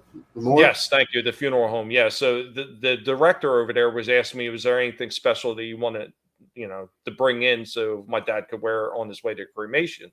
And I was like, I know a few things he would probably like to wear. So as I was getting everything together, I just stopped for whatever reason. I said, Dad, is there anything else you wanted? And out of nowhere, a hat box. And these hat boxes had been stacked up like this for probably 15 years or something. They'd never fallen. One of the hat boxes just flew off the top of the stack, and it opened it up. And my father used to do Civil War reenacting, and inside this hat box was his Civil War reenactment hat. That's amazing, dude. Yeah, I brought that to the funeral home. I told a few people about that one. It was so weird. So weird. I mean, I don't know how you would explain that, just dumb luck. But right after I asked, like, how many times you say, oh, something happened and it happens. It doesn't always happen like that. And it did for me. And it was just very weird. Being cold-blooded. Yeah, I mean, that's really my dad swears that his great grandparents came to get his mother when she died. So his grandparents came to get his mother when she died. He swears it. Yeah, right. Luffy. What'd he say? Yeah. He says, I think I know what happened, Tommy. You were home alone, made a mess in the kitchen, and blamed it on the ghost. No, usually I'm the one cleaning up the mess in the kitchen, usually. Time Prophet says, I will let you borrow my time machine one day, but I have to wait until the continuum adjusts first. Hello, I have a song for you. I wrote it because I was thinking about all you Americans, and I'm sorry. I'm so sorry. I wrote a song for you. I'm so sorry, so sorry. I'm so sorry your president's gay. I'm so sorry. Oh, so sorry that his son is getting hauled away. I'm so sorry. I'm so sorry. I'm so sorry your country is gone. 'Cause I'm coming with my bodies to rule you and kill you all. Thank you. Thank you very much. Now Tolbat talk about goddamn alien. I'm sorry. I don't know why that fucking guy keeps doing this shit to me. It's all the time.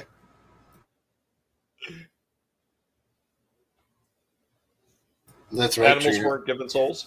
Oh yeah, that's right. So I wanted to say something about that. That's right. So I think sometimes when you see a ghost, it's because something went wrong or because it was some kind of tragic event, and in either it's imprinting on that tragedy or something else. Because I think there's a process that's supposed to happen, but maybe sometimes, just like in life, the system gets overwhelmed. I mean, the only perfect thing, there's nothing perfect from what I believe. There's nothing perfect but God. So in essence, everything he creates, no matter how close to perfection it is, it's not perfect. So the system could get messed up, flawed. It'll get recycled in the end when everything gets worked out. But I don't know. That could be why you see ghosts sometimes and sometimes not.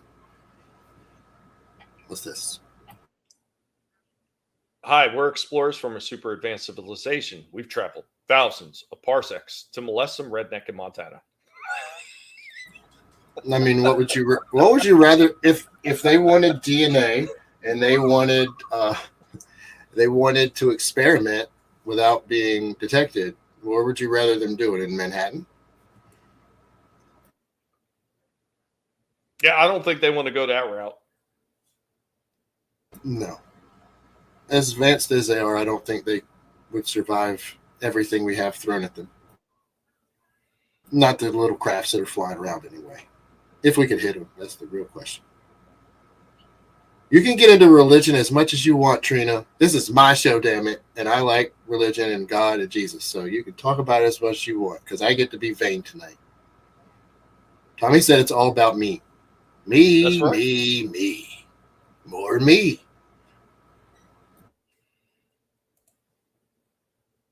When it's my time to go, I want the mortician to make me look natural.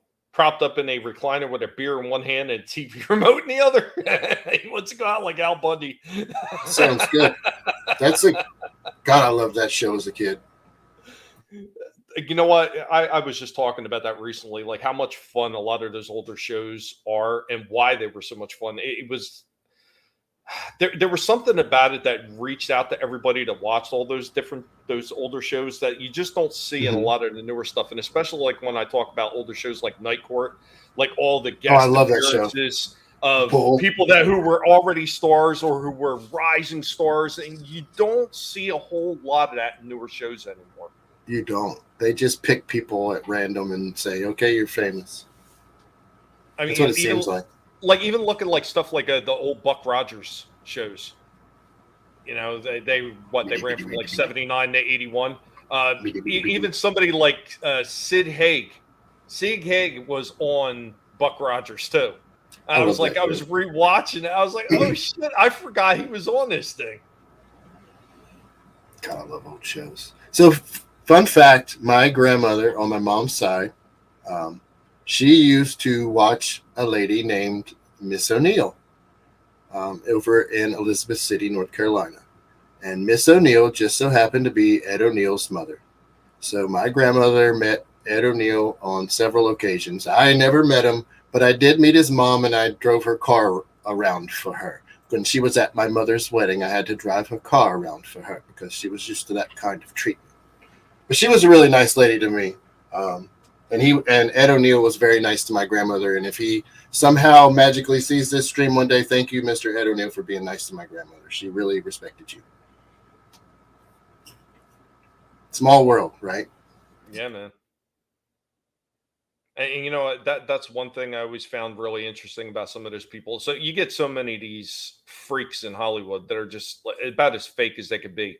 But every once in a while, you get a few of them that are 100% legit, and they're actually down-to-earth people. And it's always refreshing when you see that. Yeah. And I don't know how down-to-earth the man was, but he was kind to my grandmother and appreciated her helping take care of his mom. So I have nothing bad to say about that man. And I love Married with Children, too. So there you go.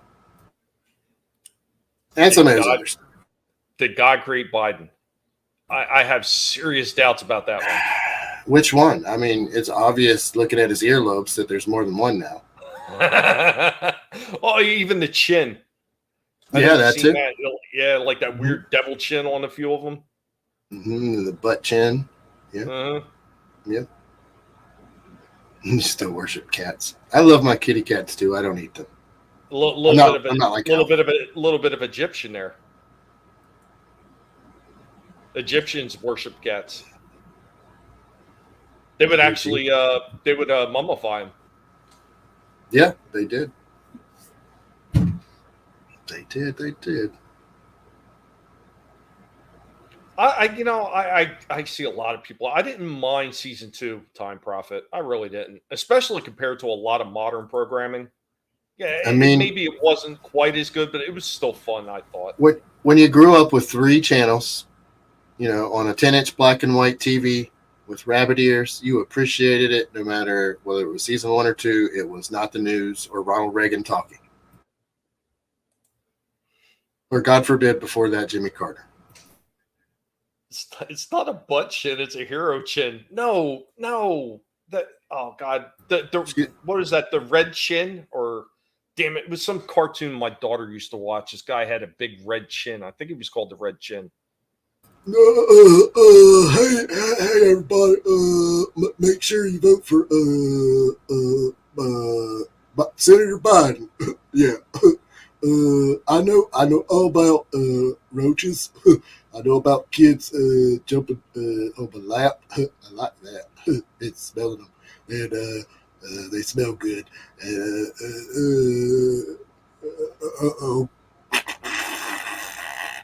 Gotta go. I heard that guy slept with his daughter. Why don't you tell me?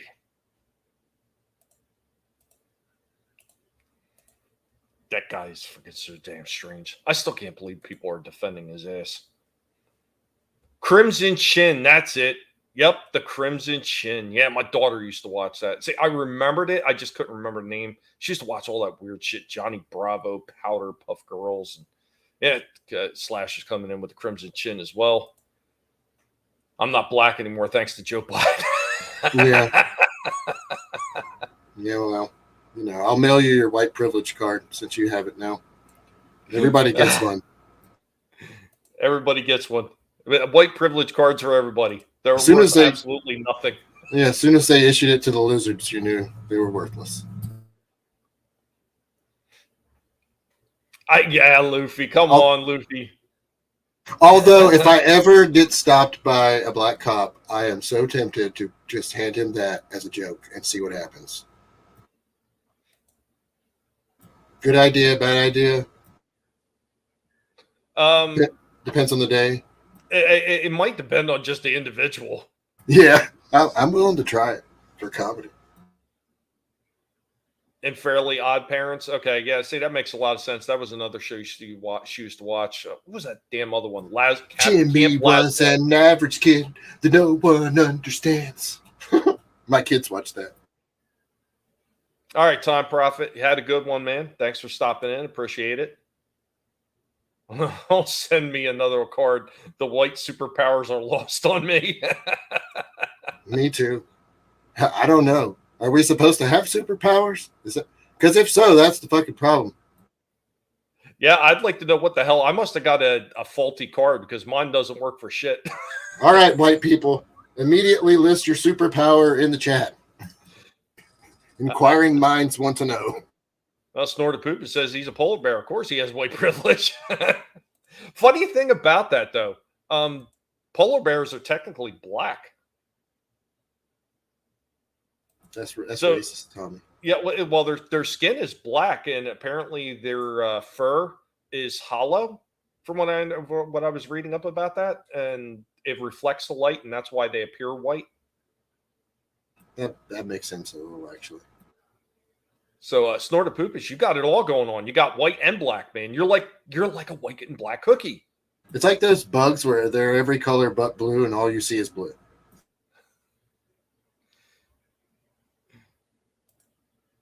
My superpower is demonic flatulence. Okay. That I believe is a white people superpower. Yep. Wait, are we going to get in trouble for talking about white people? What are they going to do to me that they haven't already done? What are they going to suppress my channel some more? This message is brought to you by Tolbat, baby. Love, unity, and respect for all races, religions, and creeds. This message has been brought to you by Tolbat. That's beautiful. Bullshit. Snorted Poop said that is correct. Black skin and translucent fur. I know a few things. My superpower, obviously, is that I can make ghosts and aliens invisible. Well, Luffy, never say never, though. You never know. Yeah, your luck, though, it'll be your last days on Earth is when you'll see it, and you'll be like, son of a bitch, I can't share it with nobody. I should go back this fall to where I saw the UFO and camp in the field next to it and try to get abducted. Live streaming abduction with Tolbat. Don't do the anal probe on air. Man, anal probe on air. So what else you got for us, Tolbat? No, I don't know. Have I bored everyone to death so far? Or? Hey man, we still got 13 people watching on X. We've got 12 people over here on the tubes watching still. So it's totally up to you. When you've decided you've had enough, you let me know. I mean, yes.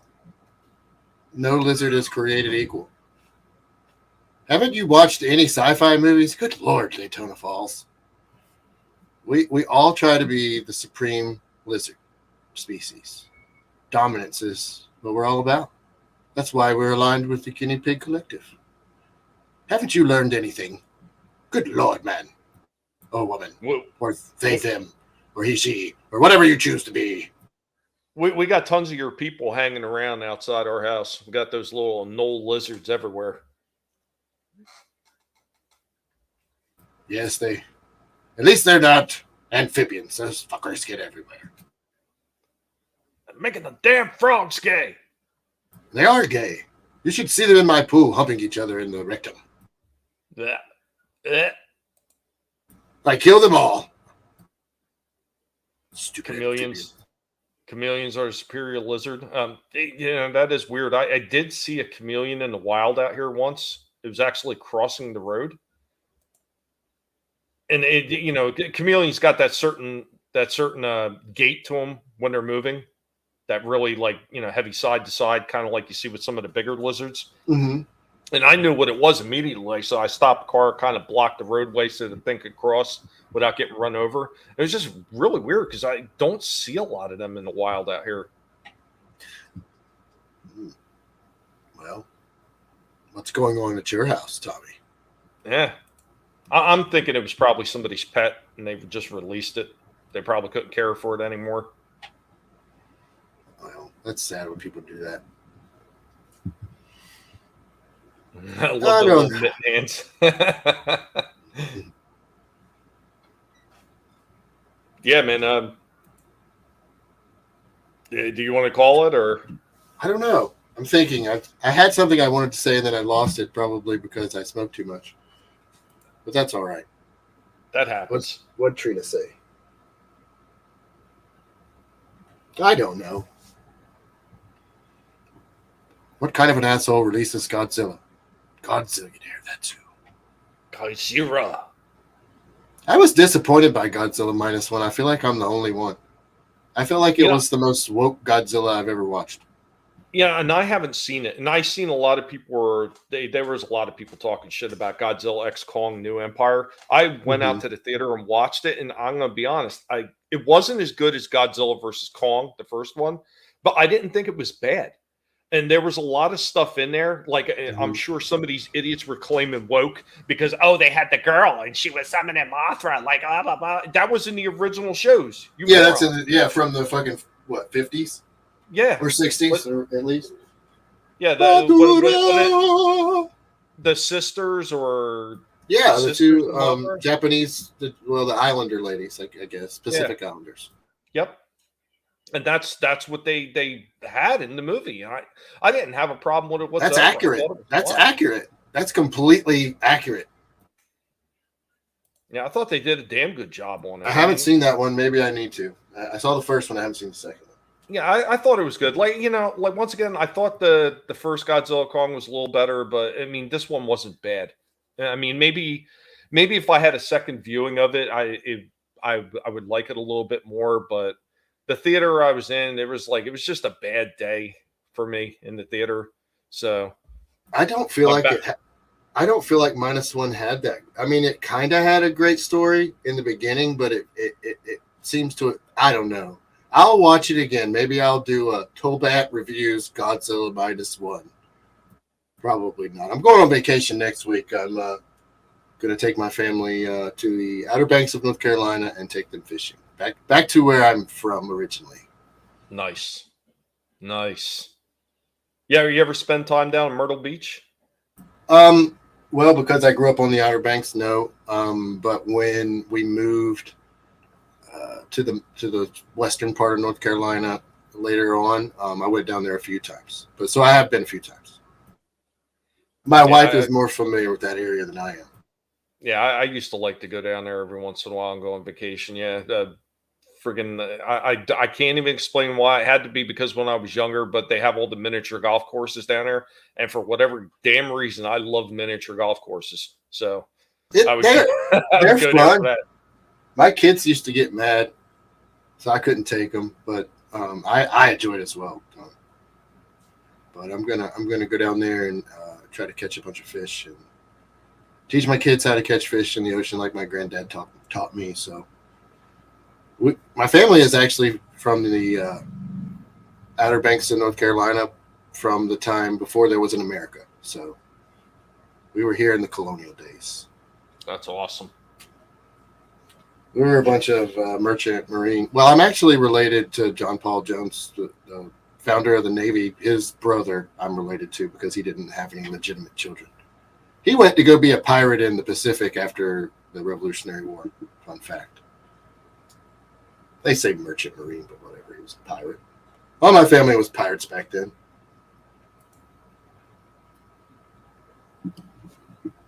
Kakalaka.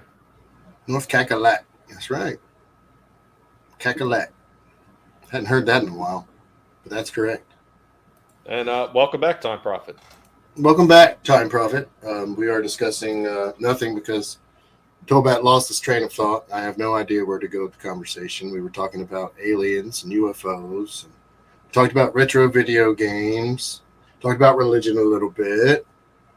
And one sidetrack led to another sidetrack, which led to another sidetrack. I'm perfectly willing to get sidetracked again and start talking. Someone told me to talk forever. I just need to get started on something. Fishing is fun. Fishing is fun. And I've tried my hand at freshwater fishing, and I'm not very good at it. Plus, I don't like the way the fish taste because they don't have any taste. So I'm going back to my roots where I actually know how to catch fish, and I'm going to have lots and lots of fun. And had a little bit of nostalgia when my granddad passed away a long time ago. I was handed his tote of fishing stuff, and everybody thought it had been picked through and was garbage. And I put it away in the building and pulled it out for this trip. And man, I probably got $300 or $400 worth of fishing stuff that was still in great condition. I'm so happy. I get to reuse all my granddad's stuff, so that's nice too. Yeah, I don't know what happened to all that stuff. That was one of the things I didn't see a lot of when I went to go clean up my father's house, like all the fishing gear and stuff that he had. I don't know if he had piled it away into the basement in such a way that they all broke or something, but I didn't see any of the old fishing poles and shit. That does suck. I didn't get anything good. I got the skim pickings after my cousin went through the house, but whatever. I got some good stuff. There were some reels, really expensive reels that I found. And I think there's a rod at the house that I'm going to use as well. So it should be a fun trip. I get to drive out on the beach. I got my pass to do that. When I was younger, you didn't have to pay $120 to drive on the effing beach, but whatever. I'll pay the damn fee. Just this time. Trina says she will single-handedly indoctrinate Time Prophet. He will come to Jesus, and Time Prophet says, I was once 20 feet from forked lightning striking a tree. And Trina follows up with, see, Jesus saved you from that lightning. And this is the thanks he gets. Yeah, see? I've been close to a lightning strike. That shit's scary. Very scary. I could go back to the religion subject since Trina's there. Back when I had my experience, I'll just go ahead and talk about it. I don't think I've talked about this online ever. I was in a place where I was living by myself, alone, kind of, whatever, single guy. You know how that goes. It's boring. And my buddy was staying with me some, and this girl came over looking for him. And I was trying to be cool, and she had a J that she had wrapped up. And I knew better than to smoke with this person because they were one of those people that like to put things in those. And I asked if there was anything in it, and she said no. So I smoked it with her, and after she left, I immediately felt like really bad. My heart began beating out of my chest, and I just felt sick. And then I remember I went and laid down, and I had one dream, and in that dream I was in a house, and I was with this is before I met my wife too, so it's weird. So I was in a house, and I didn't recognize the house, and I still don't, but I'll know it one day if I ever see it.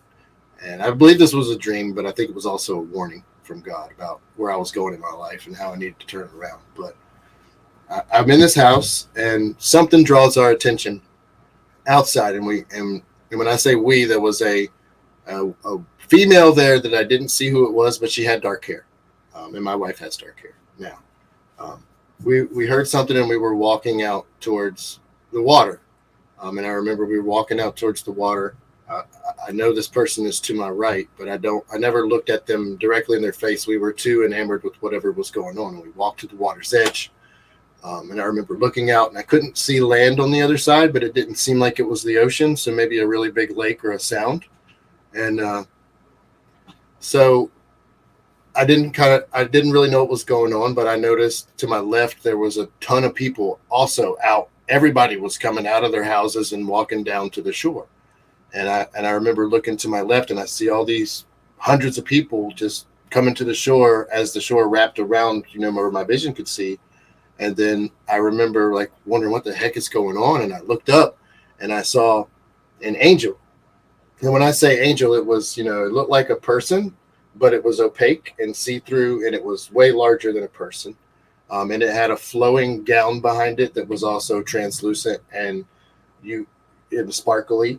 And behind the angel as it flew was a braided 3D rainbow. So as it flew, you saw a rainbow, but the rainbow was 3D and intertwined in a braid, which was pretty amazing to see in the dream/vision.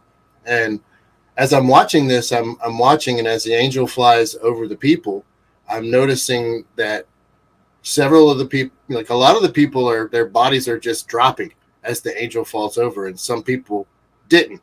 And they were kind of like looking around like, what the hell is going on? And then I remember the angel getting closer and closer and closer and closer. And I'm looking up at this angel, and then it seems like it's gone past me and nothing happened. And I'm looking up and I'm like, oh shit, I'm getting left behind. I don't want to be left behind. Oh God, don't leave me behind. And then I remember everything in that moment just went completely black, and I was surrounded in darkness. But I didn't feel alone, but I was surrounded in darkness. And then the weird thing that happened was everything that I had ever done, good, bad, indifferent, started like, I won't want to say playing like a movie, but it played through, and I experienced it from a perspective of how the choices I made affected my mom, my sister, my friends. If I lied to somebody, I felt what that lie did to them and how it affected their life. And it just kept going through. And I even remember, I don't remember the specific details, but I remember seeing things that I hadn't done yet. And I'm like, wait a minute, I don't remember doing this, but something inside me said, yes, you did. You haven't done it, or something like that. But I can't remember what those were. But at the end of that, it just stopped. It got to the end of my life and it stopped. And I was just left back in the darkness with that in my thoughts. And I was just like, man, I don't deserve to go to heaven. I deserve to go right to hell. And that's why I'm getting left behind. And I'm sorry. And I felt like, I don't deserve to go to perfection because I'm not. I failed. And no sooner than I felt that way and I felt completely humbled out and defeated, I felt like something grabbed my soul and just pulled me up. And when that happened, I felt in my dream, I felt my body fall, like it just dropped. It was like the weight of the world was lifted off of my spirit. And I started going up, and I felt this sensation of love and just the most incredibly positive feeling you could ever imagine all at once. And it felt like that's where you belonged. And then as I was going up, I woke up in bed, and I remember like just being in disbelief that I was back in that place in my bed on this earth. And I was like, no, it was over. It was done. It was done. And I was going home. I remember being upset that I was literally still here. So that was kind of a kick in the ass to get my life in the right direction. That's freaking awesome. Not everybody gets something like that where they feel like they can have that weight lifted off them either. And you get a lot of these people that go through their entire lives just being bitter about every single thing in the world. And that was the thing that sucked, is when I woke up, it was back. I mean, I was back in this place, but it's also an indication of, there's something after this. And when you get there, you're going to understand why it was so important and why it's so great. It's not something, I can't describe the feeling I felt in that moment. Like I didn't want, and I'm not somebody who wants to die. I want to live to be 110 years old if I can. But in that moment, I would have taken death in a second and canceled out all the experiences I've had since then just to be in the presence of God, because that's what it was. At least that's what I believe. Trina says that is profound. Luffy, thank you for being the wise ass. There's always got to be a wise ass on the stream. We can't live without you guys. Usually it's me. I mean, that's called being on ketamine. say what you will. This lizard has tried, alcohol and marijuana and whatever was in that shit that girl rolled up that day, and that is it. Not even a mushroom. Sorry. Hey, man, you know what? Thanks for sharing that too. You know what? Not everybody would feel comfortable with sharing something like that. Well, I mean, I at first when I came on YouTube and stuff, I was a little cautious, and I still am being cautious. I don't talk much about my private life, but at the same time, stuff like this that has meaning, I don't mind sharing anymore. So I think it needs to be shared. I think plus it's great content for Tommy and the Guinea Pig Collective. That's right, man. We're here to assimilate all of you. Yeah, I seen you guys talking about fish and chips earlier. Like, holy shit, man! Fish and chips, if they're made correctly too. And I'm not trying to pivot away from it too much. I want to hit on this real quick before I forget about it. Holy crap! If it's done right, is that shit amazing? Like, there was a place where it's in Fort Myers, so it's like maybe about 20 minutes away from me. The guy is from New Jersey, but his parents were from I think he said they were from London, I think. And they brought their recipe from over from Britain with them when they came over. And holy shit, is their fish and chips amazing. I don't know what kind of fish they're using, and it don't matter. That shit is just amazing tasting. I'm like, holy crap.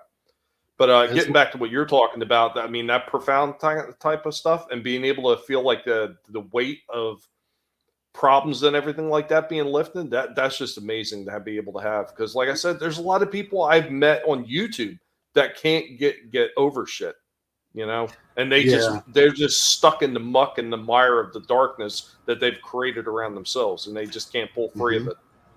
It's tough for some people, and and I'm on the exact opposite end of that spectrum. A lot of people look at where I'm at in life and just assume that I've always been there. I have a house, I have a pool, blah, blah, blah. I own another house that my mom rents from me at a very discounted rate to help her out. But I started living on my grandmother's front porch while my parents lived there. We didn't have money. I didn't come from money. I didn't get an inheritance. Everything I have, I've earned and paid for myself. And I've seen people like what you're talking about. They get a big failure in life, or they get caught up or buried with crap, and it's happened to me repeatedly. And it's hard for some people to just get up and say, okay, I've got to do this, and this that I really don't want to do in order to get here to where I want to be. And that seems to be a thing with the younger generation too. They want to get out of high school, go to school, and then come out on top. And it's like, that's not how it works. Not even with an education, you don't get to come out and be on top. You have to start at the bottom and work your way up. And the best advice I can give to anybody out there is, when you fail or when life takes a big, huge dump on you, is to just get back up and keep trying, and never, ever, ever give up. I don't know. Some people are in different countries here, and I can't speak to that. But in America, you don't have any excuse. If you're able-bodied and not disabled, of course, let's not talk about that. But what I'm talking about is if you're an able-bodied American, there is no excuse at all for you to not be successful in some way or another. I can't argue with that at all. Luffy God says, believe in the one above all. Religion is man-made and not real, but the one above only cares if you are a good person and gives you the heaven you believe in. I think to a degree, some people get what they deserve. To a degree. I mean, Jesus himself came and told the people in the synagogue off for doing the wrong thing in the synagogue at the time. It's going to be no different when he returns. He's going to straighten all that out too. The churches, just because I'm a Christian and other people are Christians, or might be this denomination or that, don't mean we agree with everything the churches have done or are doing. It's just a product of humanity's imperfection, in my opinion.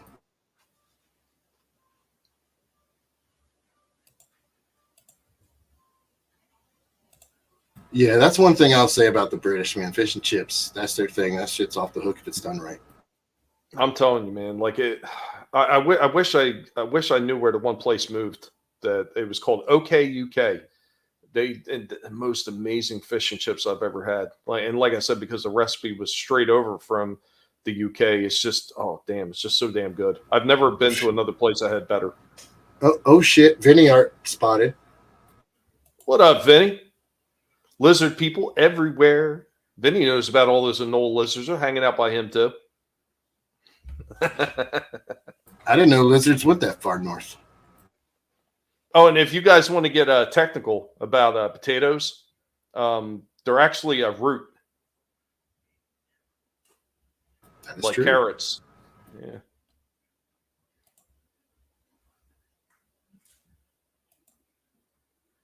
We're talking about your shorts earlier. I love people that eat meat in front of vegetarians. They're my favorite people. Like when they get a big fat burger and eat it right in front of them. I love that. I wish I was there. I'd get one also and join them. God, yeah, why can't they go outside like an Arby's or something like that and try to protest? Everybody come out with their sloppy roast beef sandwiches and eat it right in front of them. Boom, boom, boom. Arby's. We bring the meat. Oh, yeah. Well, tomatoes are a fruit. The Time Prophet. Yes, tomatoes are a fruit. There's a whole thing in like some people. Well, it's just like corn. People call corn a vegetable. You want to be technical about it. Corn is not really a vegetable. It's a grain. That's right. It absolutely is. Yes, Trina, a tuber. A root or a tuber. 100%. What else can we talk about, Tommy? I don't know. This was all about you, my friend. Does anybody have any questions? We've been going for almost 2 hours now, I guess. Bill Gates shoves corn up his Fauci. Do you want to see more Atari Jaguar from Tolbat, TurboGrafx 16, the Bible stuff, alien stuff? You want Tolbat to just jump on Rumble with Tommy and voice our opinions without using YouTube at all so we can say whatever the hell we want? You tell us, we'll do it. Vinny says the Anunnaki. The Anunnaki. Well, the ones to worry about are the Draconians. They're the ones that are in control of the entire galaxy. And they are lizards. Big ones.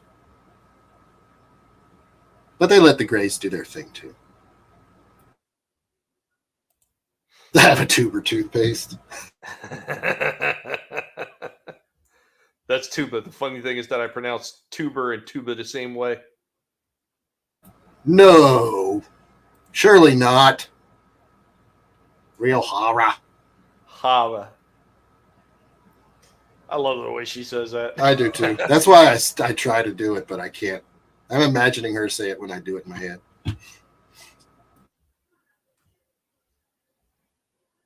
I don't know, everybody. Tolbat's channel is a place where you can expect anything.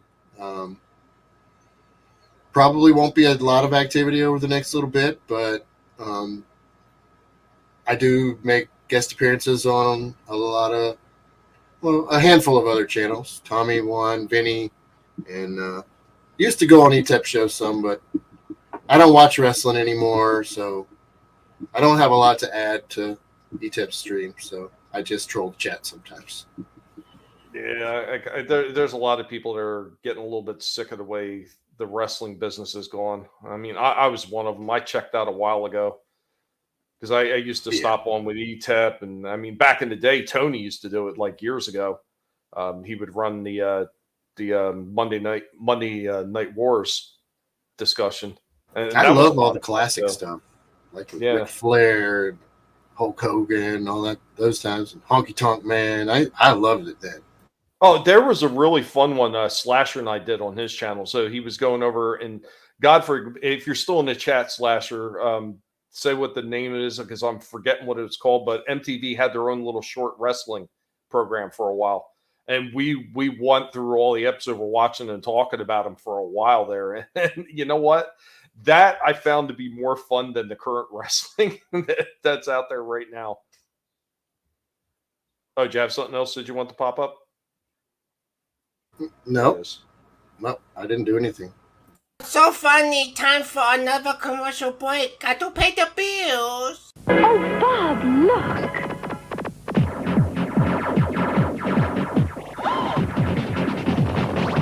What do I think? I don't know. What's the use of even trying? We can't get a break. New Tempest 2000. What's that? Only on the Jaguar 64-bit by Atari. Do the math. So I got a weird one for you. Remove that one. I love this video.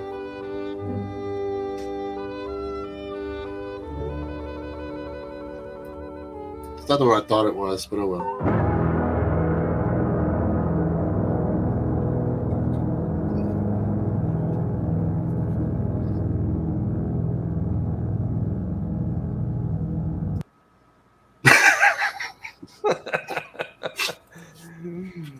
There goes Slasher. Wrestling Society X. Yes. I had fun watching that. They weren't always the greatest episodes, but I thought they were still fun for what they were. Wrestling in the 80s, 90s, and early 2000s was fun. It sure as hell was. And then it just all went to shit. The Gay Frogs was about the chemicals in the water in more recent years changing their sex again. Yeah. Celebrity death matches. Remember wrestling from the 70s? Haystack Calhoun, Harry the Greek. New wrestling sucks. The hotter chicks, though. Yeah. I knew he was going to get squished. And he needs to be updated with Kong and Samuel Jackson. Chaos Boy, that's Disney killing itself. Wrestling men in tights. Disney had like gold. They had literal gold. All they had to do was just write a cohesive story. You know what? They couldn't even do that. And I don't like going over this over and over again too much, but I'll just say this. I checked out The Force Awakens with Disney, and I went to the theater with my wife to go watch it.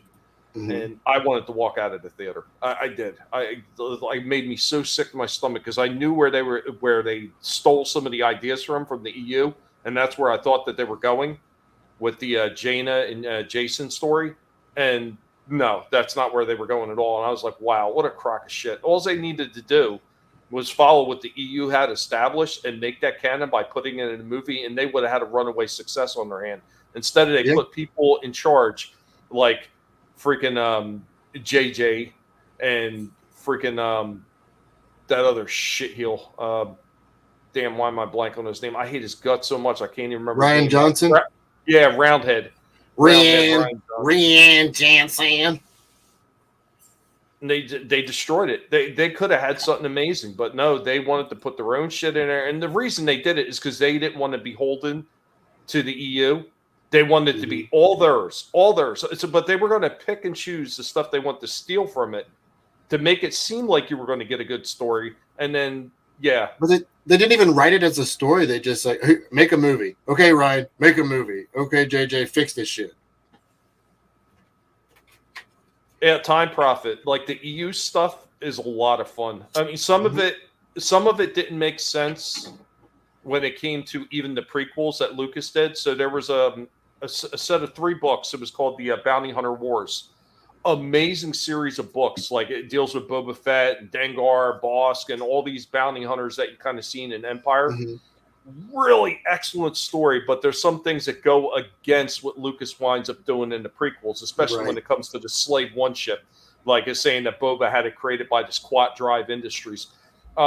He kind of dispels that with Jango already had the ship, and Boba takes it over. But there was so much other stuff that was in those 3 books and those stories that was just amazing. And if it was just changed a little bit, they could have done a run of those 3 books in the theaters, and people would have ate that up, and they would have sold tons of merchandise.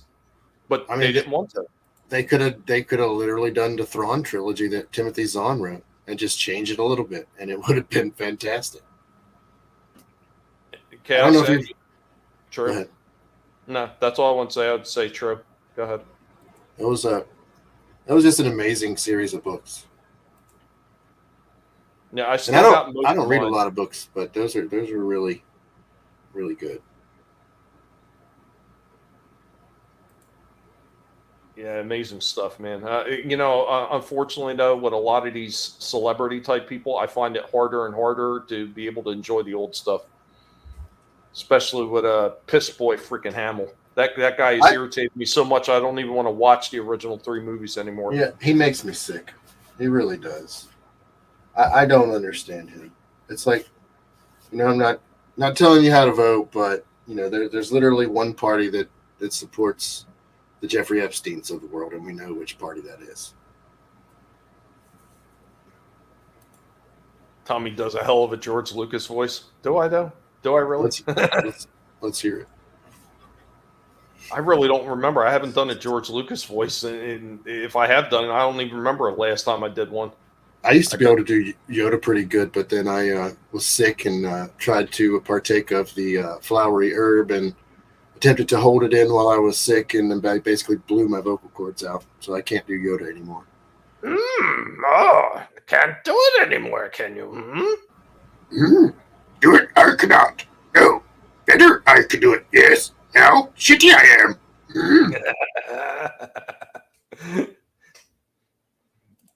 You do it's have better than nice. It's better than it used to be, but when I first heard it, I couldn't do it at all.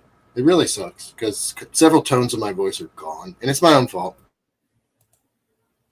Okay, I saw he can do Yoda's voice. Yeah, he was on one time, and he was doing some of that stuff. He has a really cool freaking 360 with the R2D2 skin. It's got sound effects. Touch it, yes. Use the Force, Luke. Yes. Touch it, there you must. Tolbat, I bet you can do Kermit. I probably can. I need to hear him, though. Hi-ho, this is Kermit the Frog. That's just memory. I need to hear Kermit. Did you used to watch the Muppets? I did. I loved the 2 guys up in the balcony, the assholes. Yeah, the old guys. They were my favorite. I'd seen recently that reaction because I always, obviously the toy stuff, it's always been a part of me. I love freaking collecting toys, even from when I was a kid. And like every time, because my father, my parents didn't have a whole lot of money. So when they bought me shit, I really took care of the damn stuff just because I really did appreciate it that they spent the money on me.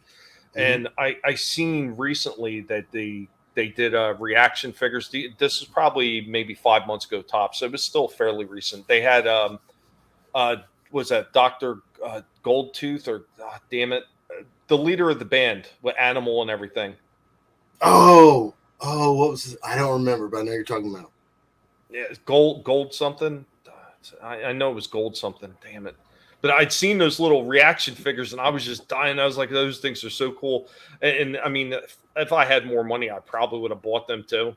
But that was at the point where the funds were like really starting to get tight and I had to be a little bit more choosy about what I was picking up. Yeah, I got rid of so much cool stuff and I hate myself for it. Yep. I remember Chaos. I remember everything I see. Well, just about everything. At least as much as pigly possible. I remember at 2 a.m. when they stopped counting the vote in 2020 and then all of a sudden had a vote dump at 3:45 a.m. after they stopped counting.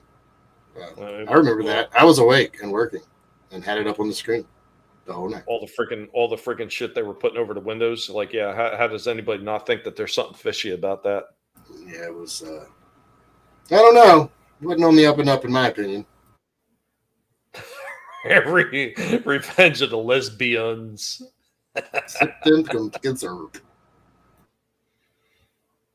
Yeah, Adam.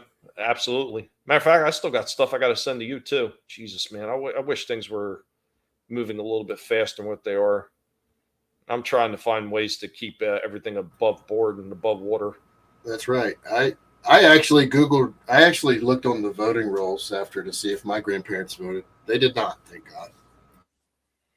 Yeah, I was always wondering if they did that to my father as well. I mean, I'll be honest with you. Let's just be real for a second. And what I'm going to say is my opinion, YouTube, not the opinion of Tommy's channel. It's just my opinion. When you have states that do not follow their own laws that they have on the books to run their elections, and they allow people to go out and take ballots to people's houses and say, here, fill this out for this person. Thank you. And then they take that ballot in their car and put it in a drop box for somebody. That is not way to run a legitimate election, and it was not the law of the states that it happened in, and it swung the entire election in a wrong direction. And that is Tolbat's opinion. I just don't understand why they couldn't do it. Like they used to be able to do it so much more proficiently back in the day when people actually would have to go out to the damn voting polls and vote in the little booths. Yeah. And here in North Carolina, when I went and got my motorcycle license, there was a Hispanic lady in front of me that, could not hardly speak English at all. And she was not a citizen. And, she was happy to get her driver's license because they allow illegals to do that here, which whatever. I'd rather them do that than not. But the question that came out of the DMV officer's mouth next flabbergasted me. And he said, would you like to register to vote? And she kind of looked confused. And then she said, well, yeah. And then he was like, what party? Democrat. So they're registering illegals here, and they're doing nothing to stop it, and they're doing nothing to stop them from voting in November because all that's required is a photo ID, and we have photo IDs for illegals here, so I don't see how that's going to stop anything. And we have the Republicans have the power in the House and the Senate here in North Carolina, and they have the veto-proof majority. So I don't see why they don't do something. They'd rather play election games. It's part of that, and Vinny and a lot of people talk about that, like the whole uniparty thing, that they're just playing, they're just playing the sides off of one each other, controlled opposition. And it's absolute horseshit. And it's such a slap in the face to people because I know, like, my grandfather came over to this country. My grandfather came over as a small child. I've talked about this a few times as well. Right. And when he came over as a small child, and he was being when somebody puts up for somebody coming over to the country, sponsors. So he got sponsored by other family members that were here because my great grandparents, his parents could not come to America, so they sent him over. So he got sponsored by other family members who were here, and he had to learn the language. He had to develop some kind of skill to prove that he would be, useful beneficial. To the United States. Yeah. And then on top of that, oh shit, what was that? He had to take an Americanized name. So like Tyler is not my real last name; it's my American name. So I think my Hungarian name was like Tohayi or something like that. And they don't make you do that anymore. I mean, you actually have your name now. But yeah, I mean, these people come over here and they don't assimilate. They're flying other countries' flags. I mean, seriously, if your country's so great, go back. No offense, but if your country's so great, go back. Make your country better. And I don't know, Chaos, that if they're lazy or if they just can't agree, because the Republicans infight all the time, and that's what kills them. You've got the Democrats that vote lockstep, and then you've got the Republicans who can't agree on anything. Another reason it makes me sick when you hear about a lot of this shit. So I worked at a bunch of different jobs, and one of the places I worked was in Pennsylvania, in Bristol, Pennsylvania. It was called Silgan Plastics. Mm-hmm. And they make like Listerine bottles, Clairol bottles, like all the little blow mold bottles you can imagine. And I started off as just a packer, packing the bottles in the boxes. Then I wound up getting promoted to running an automated machine that actually stacks the bottles. They called it the robot line. And I got promoted from there to actually work on one of the blow mold presses. And I got to know a lot of the guys. And one of the guys was from, I want to say it was like Prague or something like that. He was originally from the old USSR, and he came over to the United States. And we were talking one time. His English was pretty bad. The guy was strong as shit, though. Holy crap. This guy actually picked up a small car by himself, just like picked the front end of a car up. He was so freaking strong. Guy used to do freaking the push-ups with his feet, up in the air, like up against the wall, and do push-ups like that. Like, the guy was immensely strong. But we got to talking one day, and I was like, yeah. I said, so you're an American citizen? He says, no. He said, no, still working visa. And I was like, what do you mean still working visa? And he said something to the tune of $300,000 that he had spent on visa cards to be able to stay in the country while he was waiting to become a citizen. And then you hear about how they're just like going to hand this shit out to people that, number one, didn't come over here legally like this guy did and went through the ringer to get here, just illegally cross over in the country, and they just want to give it to them. Like, really? Like, what a slap in the face to everybody that tried to do it the right way. When I was before I met my current wife, my ex-wife was Canadian, and before we got married, we were talking, and we were coming to visit my family, and they asked her at immigration, are you planning on moving to the United States? And she was like, well, maybe one day, when we get married and stuff. And they kicked her out of the country for saying that, because there was a potential she could stay. It's like, really? That's just the system we live in. They just, they want the third world to move in and replace us. And, the citizens haven't done their part procreating, and they're trying to replace the citizens that were lost due to abortions and just not having babies with the third world, so that they have a tax and voter base. That's really what it is, folks. And the ones that are really going to be crying the blues are all the useful idiots that are sitting there chirping along this shit, like your Cransteins and your Brooklyn deadbeat defiant dads and JoJo from Jersey and all these other meatheads that are sitting there. They're going to be the first ones that are going to be like crying the blues because their usefulness is ended. And yeah, I see what Time Prophet's been talking about what's going on in Britain, and my answer to that is, America got tired of your government as well, and we took matters into our own hands. And from what I'm seeing over there with what you're dealing with, if the population doesn't stand up and do something about it, you're done. You might be too late already. Well, what is it? Is it Ireland? Was it Ireland that they put somebody in place that's looking to deport them all now? I think it was somebody over there is, if not the whole place, the whole island. I don't know. Time Prophet, care to share? Because I don't want to misquote. I know somebody over there is talking about it. But sometimes when you're being invaded, you have to respond like you're being invaded, and you can't wait for the government to save you. That's kind of why we have a Second Amendment over here, and why we fight so hard to keep it, because despite what our president says, the citizens having the ability to arm themselves is a threat to the government, and it should make the government scared, and that's the entire purpose of it. Yeah, that law wasn't put there to give us rights to have guns. It was to keep the government from taking them. Yeah, I mean, one of the first questions that was asked was by the merchant marines or merchant vessels. After the Revolutionary War, they looked at the American government and they said, does this mean we can have cannons on our ship? And they were like, yeah, it does. I mean, and you can have and that was the most destructive, weapon of the day.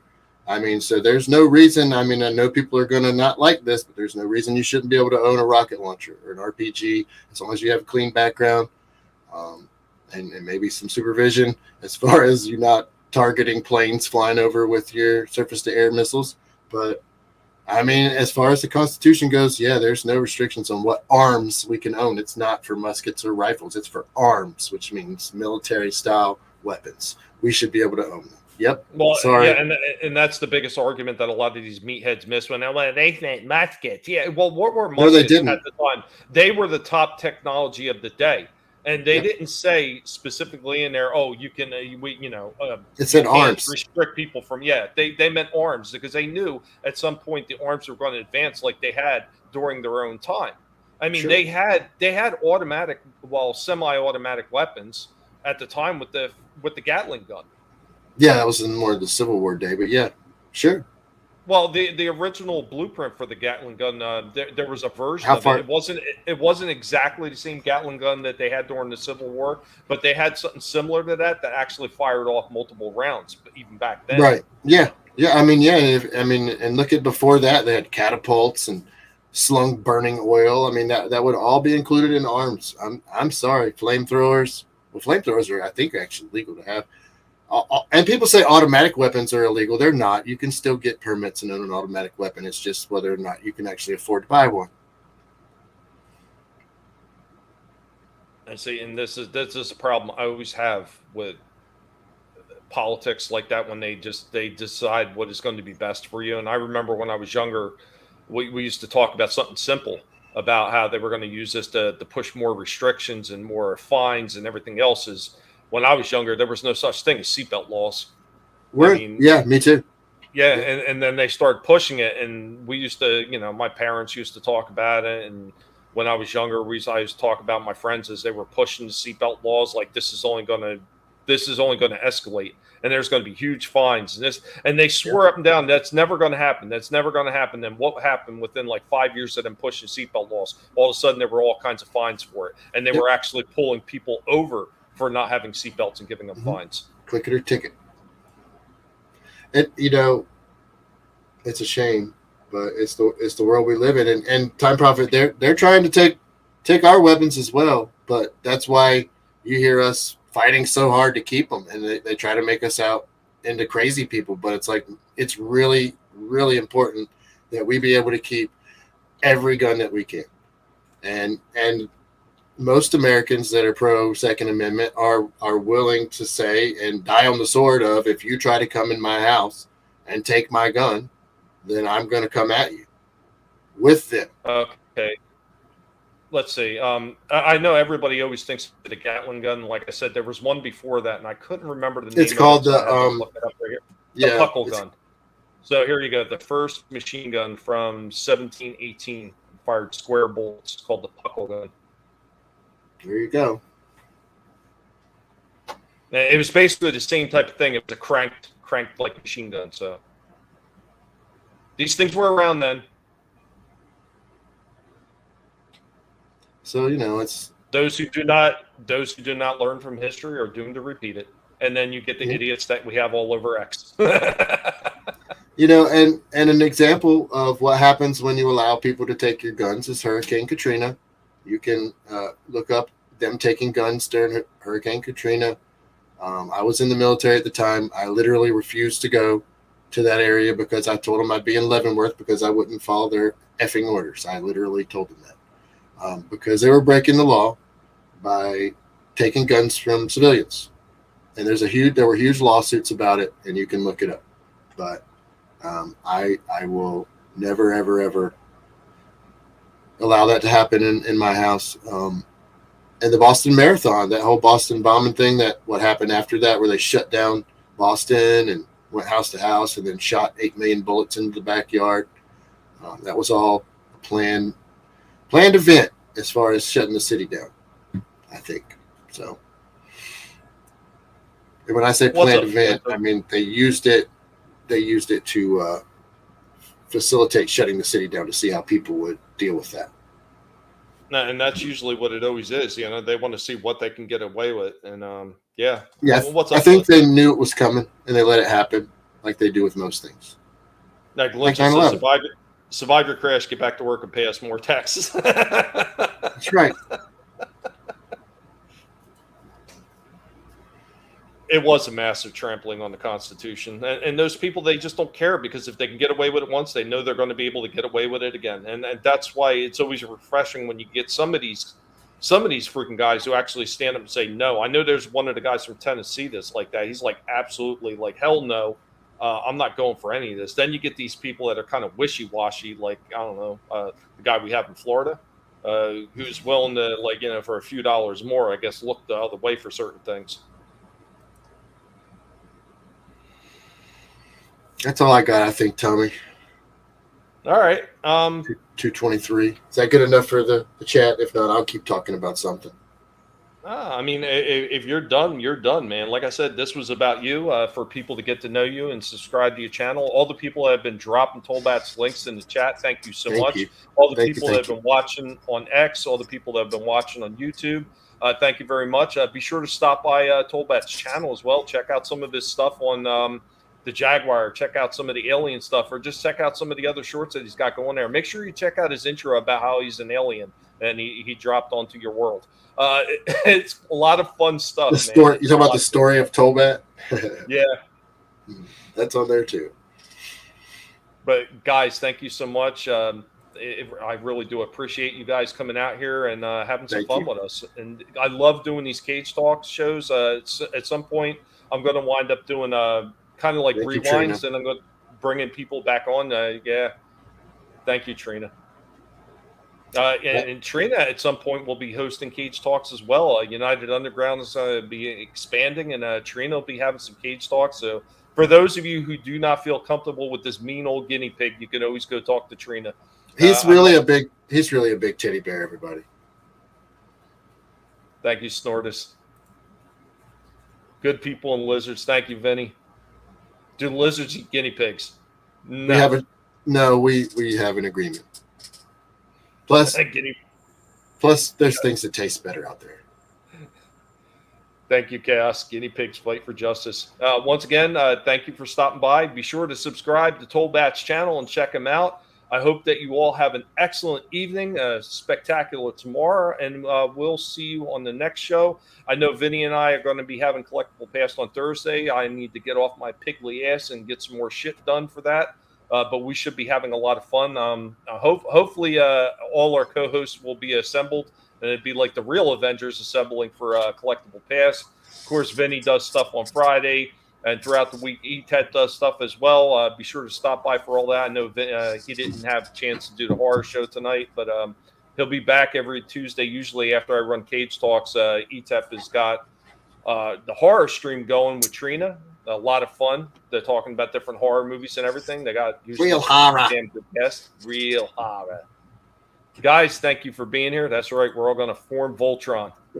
Guys, thank you for being here. Have a good one, and we'll see you down the road next time. Be well, y'all. Later. Thank you, everybody.